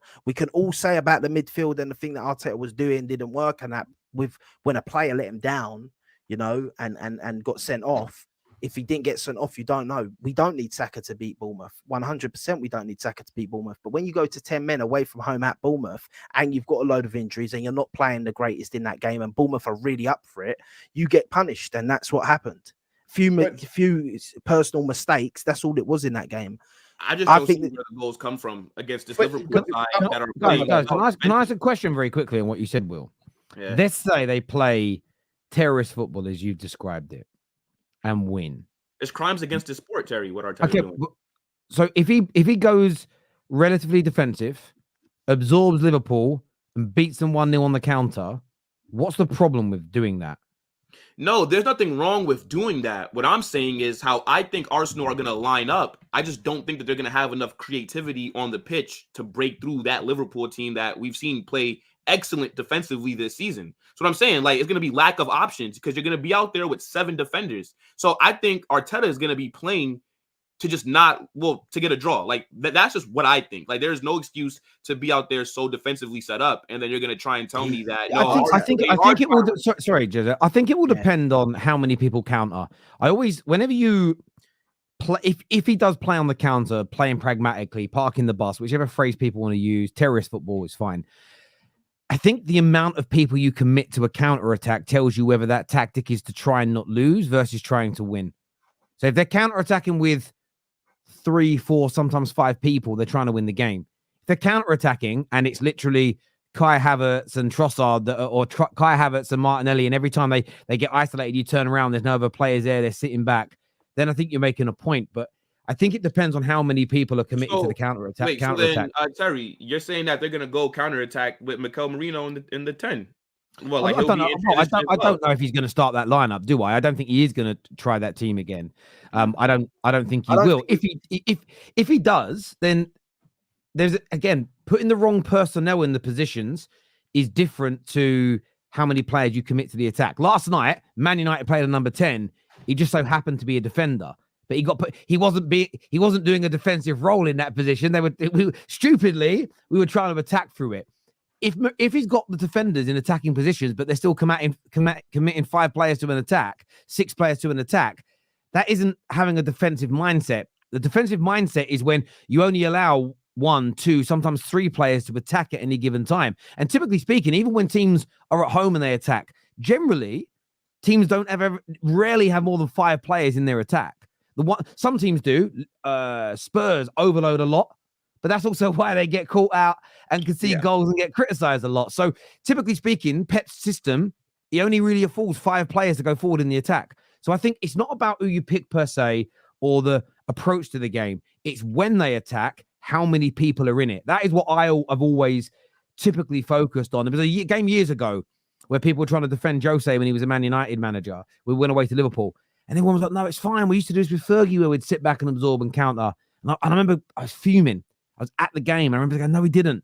Fergie would come back and absorb, but we would counter. In the counter attack, Scholes would attack.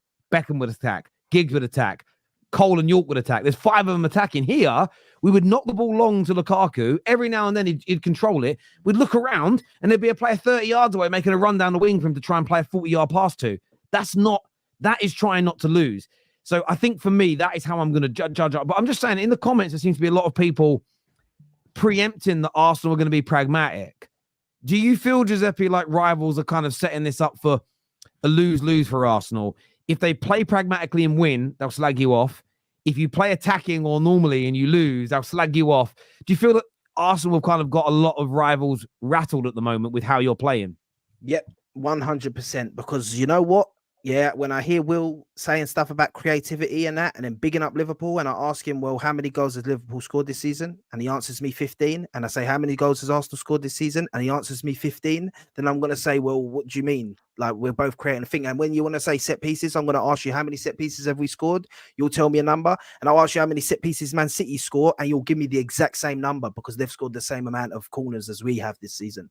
This thing about Arsenal is all a hate crime. It's coming like a hate crime. I'm not saying everyone hates on Arsenal, but it's coming like that because at the same time, when I listen to it, we've played more defensively. We've had our best, one of our best players and captain at the whole season. The creative spark in our team, the main creative spark in our team has been gone pretty much all season, right?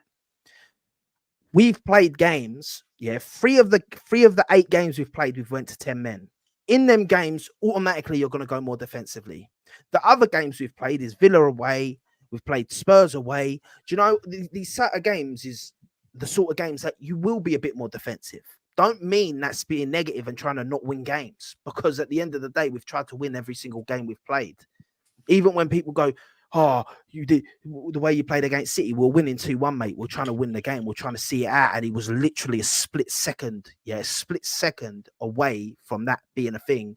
And obviously it didn't happen. They got the goal, fair enough, from a set piece, by the way, from a corner. Yeah. So for me, I think a lot of people, need to just stop getting onto Arsenal, because none of these people got onto Jose Mourinho when he done it at Chelsea. Yeah, when he would pay haram at Chelsea and all this sort of stuff. But now it's Arsenal. All of the, but it doesn't matter. It doesn't matter, because once again, everyone's saying this. But if Arsenal go and win the league this year, what's everyone going to say then? All right, but then if you guys don't win the league, then what are you going to say then? It's kind of like the reverse question. Bro, but right now we can only go off what we're seeing right now, and we're and what I'm seeing right now is awful football. I watch Arsenal games as a punishment nowadays. Like, it feels like I've done something wrong. Like, it's not entertaining, right? You like the Arsenal. So I got into football 2014. The football that I saw Arsenal play, and what everybody tells me that's been watching way before me, right? Arsenal play attractive football because of what Wenger was doing, and it's completely opposite now, right? Okay. It's like, it's so, and I think to say that it's not pragmatic, you kind of are being disingenuous. Well, can I ask you a question? To rebuttal you, sorry, 1 sec, to rebuttal you, yeah. But if we play this way and we beat Liverpool, the team that everyone said, oh, who's beating fair them, enough, yes. Thing, then once again, what makes you think you're going to do that though? What do you mean? What makes me think? Because you guys set up pragmatically against Bournemouth, and even without the red card, you only registered 1 shot, and it wasn't even on target against Bournemouth before the red card. And then after the red card, you only registered 1 shot on target, and I think you only had 3 shots total in the game. So, like, even if you do approach it pragmatic with 11 players, like you did against the Bournemouth, because let's say, again, I mean, these are unconfirmed, but I'm seeing reports that Saka, Calafiori, and Timber all weren't in a training session today. What makes you think that playing that pragmatic way without those players is going to yield more results against a better defense than Bournemouth? Bournemouth, first of all, one thing, away from home to being at home, difference. Cool. I hear that you're much better than Bournemouth. I hear it. We went to 10 men 30 minutes into the game. 30 minutes. That's not a lot. 30 minutes into a game ain't much. Yeah. Once again, you say, why do I think we can beat you? Because we get up more for the bigger games.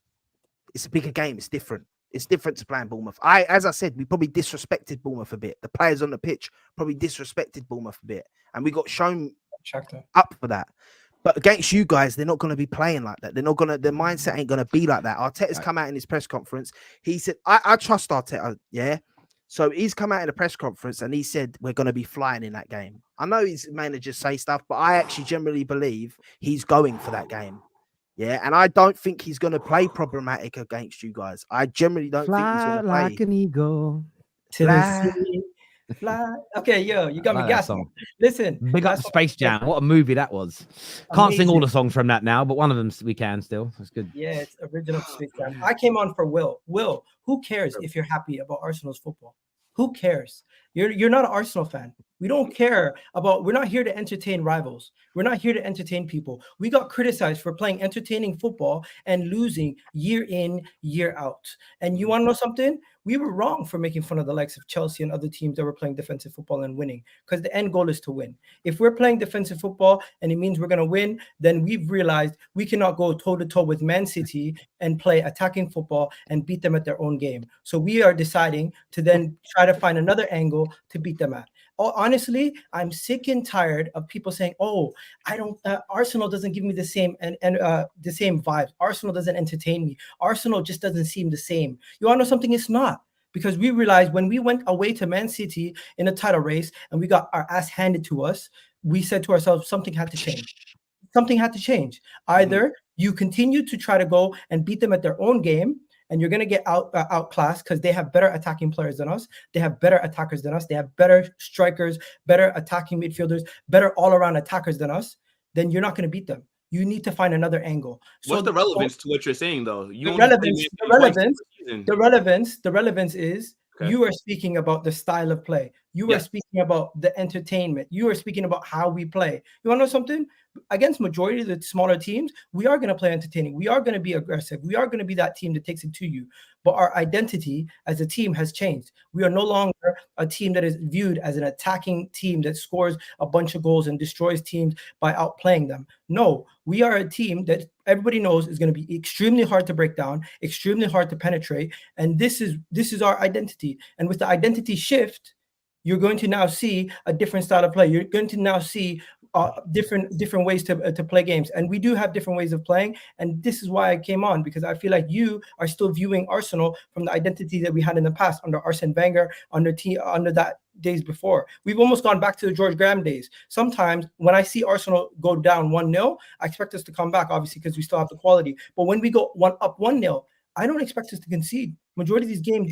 But I think that you're taking my comments in terms of, I'm talking about for this specific game, what I've seen from Arsenal, right? So where Giuseppe was saying that he thinks that they get a result in terms of he gets 3 points against Liverpool. I'm saying with how you guys play and with how good Liverpool's defense is, I don't see how you break them down. Because we know that, let's be honest, bro, if you guys went pragmatic against Bournemouth, you're telling me that Arteta's going to look at Liverpool and say, yeah, this is the game that we're going to be a bit more expressive? Like, let's just be honest here. Come on now. So I think even with Saka being back, right, if he's starting on that right, there's still it's really just Saka FC, right? So now you have to hope that you get them on a corner, because that's the only way that I honestly see Arsenal scoring against Liverpool. And Liverpool, they don't even make mistakes on set pieces like that. I think you're extremely mistaken, because when we're at home, we are the team that still take the onus. We don't let teams bully us at our ground. Liverpool are actually going to be the team that are going to probably concede possession on Sunday. And after the game, we'll speak, because I do think Liverpool will be the team that gives us the ball and says, hey, you try to break us down, because they're back in their defense at this moment in time. You don't want that, Gal. If that's the case, I seen they said to Chelsea, yo, you're gonna have to break us down. That's what they said to Chelsea when they're up. So I do think that's what's gonna happen. As for what you said about the concerns about Arsenal, bro, I hear the concerns, but as other people have already said, there's context behind why we've had the form that we've had this season. I do think this Arsenal team still has a lot of different ways to break teams down, get at people. I know we are looking like Bukayo Saka FC, but guess what? You could say the same thing about a lot of teams.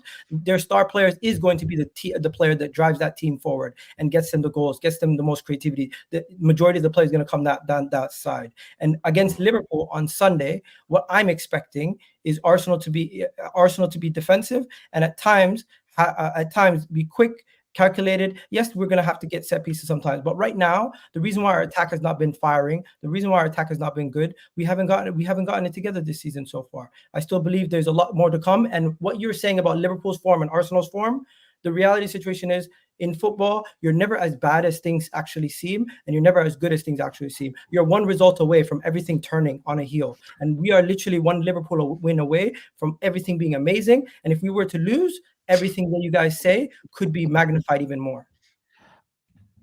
Viewers, we want to get your thoughts, we want to get your feelings and your opinions. I'm going to go to some of the super chats that have come in now, because I don't want to ignore you guys. Maradon earlier, when I talked about me throwing that fight, he said, allow the waffle, man, you got dusted. Yeah, why would I tell the story then? Terry, I'll just say no, I never did. Do you know what I mean? Igal, you all right?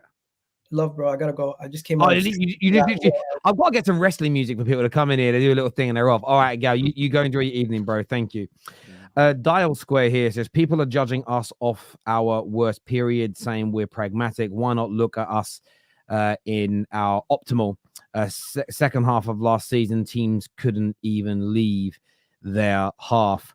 I do think there's an element of that in there, but I think that's not just towards Arsenal, though. We tend to do that as football fans. If Chelsea... Well, if Liverpool Liverpool do get beat, say Arsenal actually are amazing and they get beat 2-0, there will be a percentage of football fans that will go, all that hype around Liverpool is there's some that will take that sort of single game analysis and they'll create a complete narrative with it. So I think that will happen to a lot of teams, to be fair. Igal needs the Stone Cold Steve Austin intro music. Yeah, the way he came in was funny. We're calling it terrorist football, like you guys didn't do the exact same thing against City when you lost where you lost one player to injury, not half a roster. Shake my head.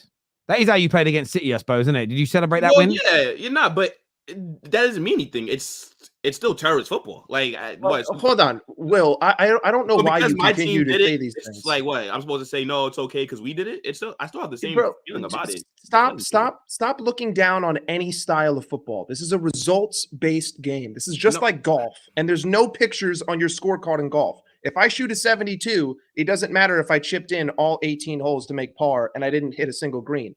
I shot a 72, okay? I don't care how you look. The people are saying the same thing about Liverpool. I hear Liverpool fans bitching about the way that Arne Slot plays, even though we've won, 12 out of 13 or whatever it is, 11 out of 12. Like, I'm so done with this idea of sexy football. I don't care how it looks. I have no idea. However you get me the result, get me the result. I have no idea what you guys are talking about when you're directing these kind of comments to me. We're talking about the game on Sunday. I'm saying Liverpool's defense is so good that with the bad style of football that Arsenal are playing at the moment, I do not see how they create any chances against this Liverpool side. Am I like, what's going on here? Why are you guys acting like I'm just talking about Arsenal just as a whole? I'm saying for Sunday's you're a Liga game, fan, bro. do I see them breaking down this Liverpool defense? No. Like, what are we talking about here? It's because you're American and it doesn't make sense. Yeah, bro. But I hear what you're saying. I hear what you're saying. I hear what you're saying. Though, Will. They could. Will, No, could. of course they could, Will. but I'm telling you Will. why I don't see them Will. doing it. That doesn't mean I'm saying that Arsenal are Will. shit and that they can't score any goals and that they're not an attractive team. No, all that I'm saying is on Sunday's game, I think how Liverpool are playing defensively and with the lack of options that I think Arsenal have and how they're more than likely going to set up, I just do not see how they're going to break them down. I don't get why it's kind of being grouped in like I'm talking about. You know what? I'll get where you're coming from, but I'll give you an example though how they could, right? So if the plan works, so we can sit in that environment for a minute. If Arsenal sit back and absorb, it means they're giving the ball to Liverpool. If Liverpool then push players on, what they'll be waiting for Arsenal is a mistake in possession, which can happen. They have given the ball away this year. Szoboszlai is a great example. And then a ball's knocked into a channel where there is space because Trent's gone forward. Martinelli runs with the ball, squares it into the middle, and there's a tap in there for Kai Havertz. To say that even though Arsenal's attack has struggled at times this year, to say that isn't a conceivable outcome for at least a goal, I think it's a little bit disingenuous. I get your point. If they attack awful, if they set up pragmatically and attack awfully and in small numbers and they're awful on the ball, you are right, they won't win, right? But they might go for this approach and do it really well as well. Like they could play really well. Man United created 2 golden opportunities against Liverpool in the second half and one very good opportunity in the first half when they slapped us 3-0 in the league a few weeks ago. Liverpool have been amazing. I've done nothing but praise them all year. What I will say is they're not infallible to conceding chances. Bologna, they beat in the Champions League. Probably should have scored 2 or 3 goals in that game as an example. And as good as their defensive record is of only conceding 3, some of the misses, just Xerxes misses alone, would have put that up to 5, and Xerxes should have scored those goals. They weren't even great saves. They were terrible shots from him. And that's why I sometimes think context is needed. Liverpool are the marginal favourites for me going into this game. I'm not giving my prediction until I do my preview tomorrow, but I don't think Arsenal setting up pragmatically is a guarantee they won't win the game. Why? Because I've seen them win many. As you said, what's the stat you said, Giuseppe? 520 odd days without a defeat in a big top 6 game, and they're pragmatic in a lot of them. This here says, who are these mind games by Mikel Arteta directed to? Surely not other coaches, just to confuse Arsenal fans. The best managers have always done that. Do you know what? Do you know what? This guy's never played football. Then, because I tell you now, no, I'm telling you now. Someone like Andy Robertson, thinking right now Saka's out of the game, he's probably a lot more relaxed about it. And that come the day of the game, yeah. And Andy Robertson's a great player, and I'm not saying it would completely throw him, but then seeing Saka on that team sheet will go in his head. Oh crap, Saka's playing today. Oh man, it's going to be a bit tougher than I thought. That will happen to anyone playing football when you're up, when you're talking about the top level of player. I'm not saying it would mean he's going to have a bad game after that, but it will have an effect. Do you know what's really interesting about it? It's definitely directed at Liverpool. How they, and it isn't even about scaring people. It's Saka's going to play, not going to play. Well, we're going to have to run 2 different types of drills to prepare for and without him. That's what you're trying to do. What I find really interesting, because social media is giving us a voice, is fans get really angry about their managers not telling the whole truth, nothing but the truth, so help me God, in everything they say. No disrespect. Why would you? I wouldn't want my manager telling my opponents publicly exactly what we're gonna do, who's available. You want there to be some cloak and dagger. It's not confusing Arsenal fans. Or if Arsenal fans are being confused by it, again, I've said this a lot of recently, go and touch some grass, go and find a girlfriend or a boyfriend and have some fun. Go to the movies, do something fun. Tell the world now is impulsive. That's why the world now that is impulsive. They need to know. They need to know. You're gonna know on Sunday, but they need to know now. But these not subs here, but these people that need to know, it's because they're not going out tonight with a lady friend or a boyfriend to the cinema. They're not. Most of you are probably finishing the stream and going off to do something, dinner with the missus, out with your friends. I don't know what Sinead O'Connor's gonna do, make a TikTok probably, but like everyone's gonna go and do something. Oh yeah, mate. The fear or the worry. The fear or the worry of, I don't know what's exactly happening with the game. It ain't there for most normal people, I don't think. But that's why I say, touch grass, have fun. Arsenal, you don't want to know everything your club's up to. Why would you? Arsenal can't win the league after losing. Sorry, Arsenal can't win the league after losing to Bournemouth with injuries going on. The Arsenal fans' logic about Liverpool if they lose to Arsenal with their injuries. I didn't read that right. Maybe my dyslexia. I think he's talking about me. You read that right. No, I think he's talking about me saying I feel like if we beat Liverpool with all them injuries, Liverpool won't win. They won't win the league. But mine's different. Mine's saying it because I just think that Liverpool, and I'm not even saying we'll win the league, but City as well. I just think that Liverpool, if they really want to go and win the league this year, they've got to beat us if we ain't got Saka, Saliba, and Odegaard and these players. Oh, well, Mike's agreed with you. He says must win. I do agree. I think in these circumstances, 2 very good teams. One is far weaker than the other at this particular moment because of injuries and form. It's a massive one because normally what they say, draw away from home and beat your title rivals. That's like the minimum standard to like normally win a league title. But when they're vulnerable like this, you got to beat them. I agree. In the US, we have something called Red Zone for the NFL that shows all games at once. It's 7 hours of straight NFL. Paramount does something similar with the UCL. Would be cool if the Premier League did that. It would be. The issue is, I'm not going to try to disrespect American sport. NFL, football games in America are so slow paced compared to football. You can kind of switch between multiple games. I think you can enjoy multiple NFL games at once. It's really hard with Premier League football. It is so fast paced and Champions League to watch more than I'd say 2 games at once. It's hard, especially if one of those teams is your club, because you get so engrossed on it. It's hard. And I'm a bit superstitious. I feel like if I stop watching my team and watch another one, something bad's going to happen on that screen. So I can't. I'm so stupid with stuff like that. I'm really paranoid. We're beating Liverpool 100% is what Arsenal clock end. What does that mean, Arsenal clock end? I see this guy in my comments a fair bit. What is clock end? The clock end's the side of our pitch, what we call like the North Bank, and then the South side's the clock end. There we go. I get you now. That makes sense. Chelsea playing Newcastle in the Premier. Oh, sorry, we've done that super chat. Thank you very much. Would you leave your girl if she cheats on you? Depends. What's that? What's that got to do? Come on, that is a wild analogy, though, bro. I mean, I don't get it. About a manager getting sacked. You can't compare a manager being sacked. Yeah. I don't know. Yeah, because He's you're saying- firing him. he's talking to me What is the about saying context? no. The context is when I said depends. is no on sacking context, Arteta would if we you? don't win the league. When you asked me would I sack Arteta, There's if we no didn't win the league, I way. said depends. And There's he's no using- way Henry would. Henry would be like, it's okay, babe. It's okay. Do you want me to hold your bag, please? Oh yeah, I'll be opening up the door with the Bro, I'm not gonna lie. I heard By the way, that Henry would leave his missus for a community shield, bruv. That's what I was No, saying. not a community shield. Well, no, not a community shield. I heard Henry Maybe would another leave Audi his, Cup. I heard Henry would leave his missus for a few extra views on YouTube. Do you know what I mean? So I've heard all Yeah, sorts of another big rumours about transfer him. story, and she's at the door. But speaking of cucks, did you guys see that video that's gone viral of that Bevo, whatever his name is? Bevo. He lives Yeah. literally like 3 miles from me. I've got no issue with what he does for a living. I'm not like that, but I saw him on some podcast, I think called Whatever in America, and this guy was like just very calmly ripping him for being a cuck, and he was like, I might be a cuck, but I just don't like that term. And I was laughing, but that's the term, bruv. Like, you can't be nothing else. I was like, that's what you are. Oh, that's a madness. Narrative will dictate Arsenal's future, not reality. Well, trophies will dictate their future, brother.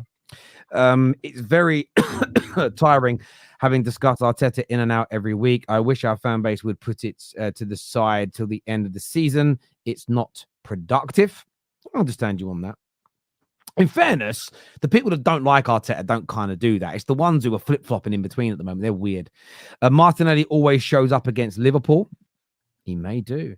When has Mikel Arteta ever sat back at home against the Big Six team?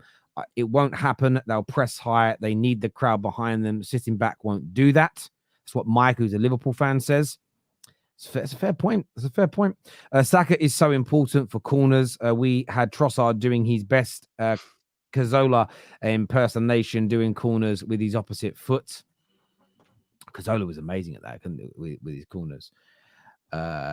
You telling other clubs don't have resources to find out who's training and injured. It's not non-league. I don't know if they do, bruv. I don't know if they do.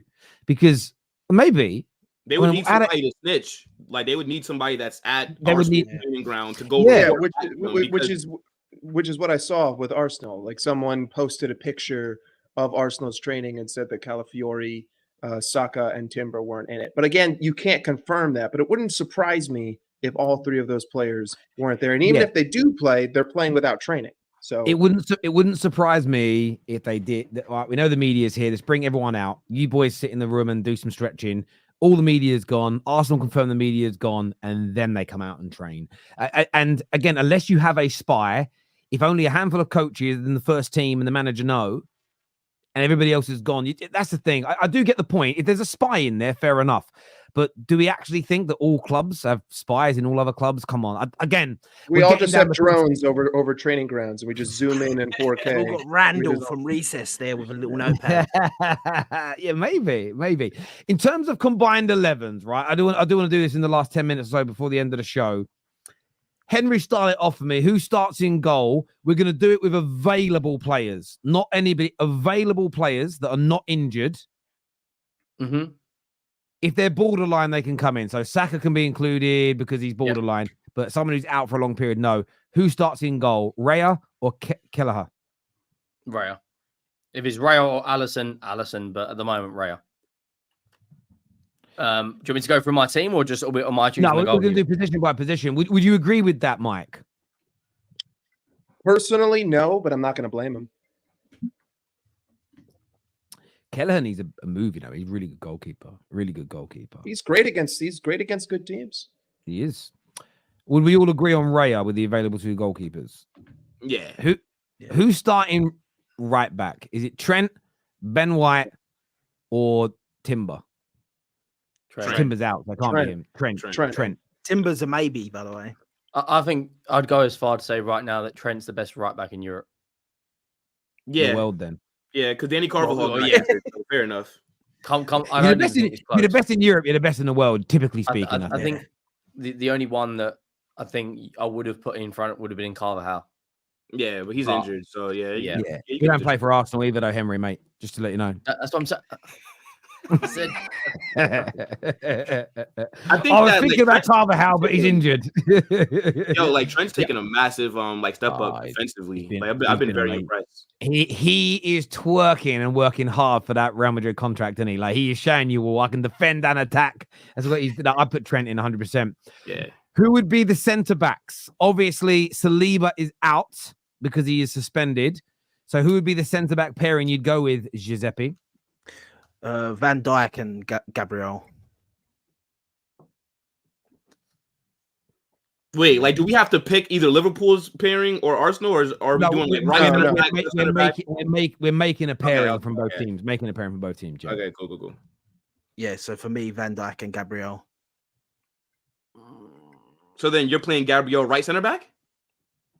I'm not putting Gabriel on this team based on form this season. I'm not putting Gabriel over Konate. Why? Because Konate has been immense this season. So is Gabriel. You would say like so is Gabriel.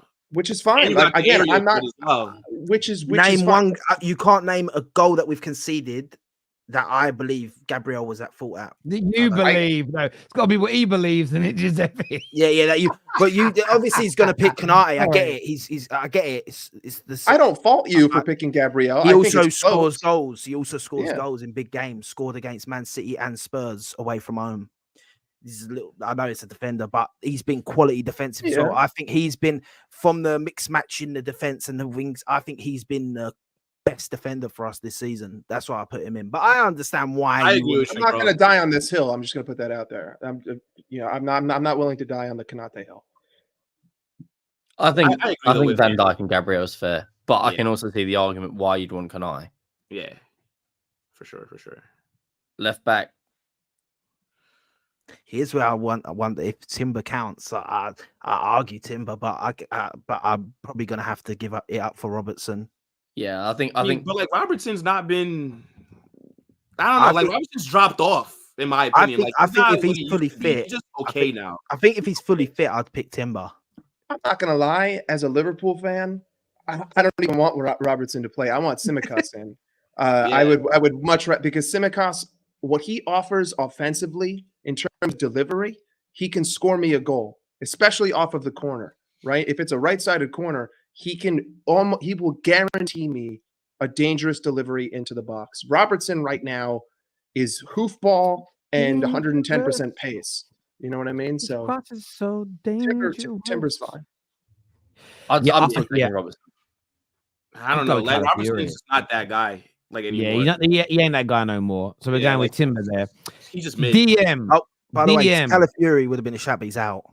Yeah, that's true actually. Yeah. Who we going with DM? It's got to be Gravenberch this season, surely. Yeah. Got to be. He's been.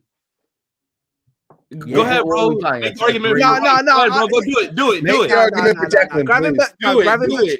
Gravenberch has to be in the team because I think he's been quality. I do, but I do think that there is. I think slyly, yeah. Partey's been really good this season and not getting this. But I'll put Gravenberch in there. But I think Partey's been really good this season. Who's playing in the eights? Rice is in there. I suppose Rice has probably got to be in there. McAllister has to be the other one. And McAllister's been McAllister, immense. yeah. Not because Soboslai? Odegaard's injured. Not Soboslai? No. Okay. Gravenberch, Rice, and Who's- Mac 10's pretty fair. Who starts on the left? Diaz or Martinelli? Come on, Yeah. Diaz. Diaz. Diaz. Yeah, don't Yeah, disrespect Diaz. Diaz. But I Who would put starts on the Saka right? Who starts as a striker then? Is it going to be, because Jota's out, so is it Diaz or Kai Havertz? No, you Havertz have to all Kai day. Havertz. Nunez or Nunez Havertz? or Kai Havertz. I'm Yeah, gonna Nunez go. or I'm gonna go Havertz. with Kai. Yeah. Can I I think- just throw a wild card out there? I think you put Havertz in there even if Shota was available. No, We he's not should better than salary Diogo striker. Jota. He's not better than Jota. No. This season, I think he's been quality. The only issue with Jota is that he's made like out of glass. Like he yawns the wrong way and he got to miss like a month or something. So, like that's the only problem with him. But he's a Thompson very good literally player. need him in the ribs, so it's not exactly soft. a non-contact. Are It's we not- we're going Havertz up front. Why can't we put Salah up front and Saka on the right? Yeah, because No, I Salah don't plays put right. Saka on the Salah, left. because Salah doesn't play in the middle. It Yeah. doesn't. Then Unless you want to try and just shoehorn Saka into the team, then you could make the. But if we're just going We based put off Saka left back. positions, Saka at left I'll back. take that. I'll take that. So yeah, on the right it's going to be Salah, Yeah. right? Yeah, Even though yeah. Salah is Salah, isn't it? Do you know what I mean? think The man's that's- I moving into think- the. Yeah. I think that's a great. That would this season as well was a great. Like, but before Saka's injury, I think you could have had a great debate with it. But I think Salah's Salah in it. He's the most. He's the most Second best winger in the world. league. So there is Oh, there's football on tonight. I forgot about that. behind. So the behind. combined 11 is of available players or partially available: Raya, Trent, Van Dijk. Who's the other one we went with? Gabriel, Timber, Gravenberch, McAllister, Rice, Diaz, Havertz, Salah. Interesting, Smithers. That's a decent. This is a good mix. It's a good mix. It's going to be a good game. Score predictions for the match. I'm going to do the neutrals first. So, Will, score prediction, please, bro. 2-0 Liverpool. Jeez. Now, going to go to the away fan, Mike. I don't think Saka's going to play, so I think it's going to be 2-0. Now, the Arsenal fans, Henry. I knew you was going to do that. 1-0 Arsenal. What are you going with, Giuseppe? 6-0 Arsenal. Nah, joking. Nah, joking. Someone will clip that now. Nah, 2-1 Arsenal. 2-1 Arsenal. I don't think we'll keep a clean sheet against Liverpool. And my prediction will be coming out tomorrow when my individual that's preview convenient. comes out. So make sure you're all tuning in. Stay tuned. Look, I want to thank everyone who was tuned in on this Friday evening. Obviously, we couldn't do it last night because Chelsea were playing at 5:45. So we went live tonight. I want to thank everyone who's tuned in, to all my super chatters. You're amazing. To all of our members, everyone who's hit the like button. Thank you. Panel, amazing as ever. Even my trolls, as I said at the beginning, thank you, because you do brighten up my day. And I'm sorry that some of you got triggered that I timed a few of you out for a bit of a laugh. But it does appear that you can give it, but not take it. Until next time, people, take... Oh, actually, I have a super chat. Sorry, I forgot this one. It says, how do Liverpool fans feel about Trent leaving for a free? Isn't that a dirty thing to do, to leave on a free from your boyhood club? Or he just doesn't care? I'm going to sum this up for you in 30 seconds. Trent had 18 months left on his contract before Klopp decided to announce that he's leaving the club. It took 8 months for the season to end and for us to bring in a new manager, which means that by the time he even starts negotiation, knowing who the next manager is, he's under a year left. At this point, he's deciding whether or not he believes in Arne Slot, in which case I can't blame him, and I also can't blame the club for allowing it to get under a year because Klopp threw a wrench in everything. That is nonsense, guys. You are waffling. That is the facts. You are absolutely waffling. That is literally objectively the facts of how the sequence of events went. Okay, yeah. So like I'm close. That sounds good as a Liverpool fan to make yourself feel better. But Terry, let me ask you a question. What club even wants their star player to have 2 years left on their deal? So you're telling me that Liverpool didn't offer him any deals up until August? Klopp said he was leaving in what, like, was it February? That was like February, January or something. Like, they've still left it too late. I think this has definitely been mismanagement from Liverpool. For sure. And I think they've got to break the bank to keep him. But people, this video is going to take you through to MHF, Mo and Hussam's channel. So go there now and support them. Go over there and hit the like and the share buttons. Take care. Goodbye. God bless. And we'll see you all again soon. Peace.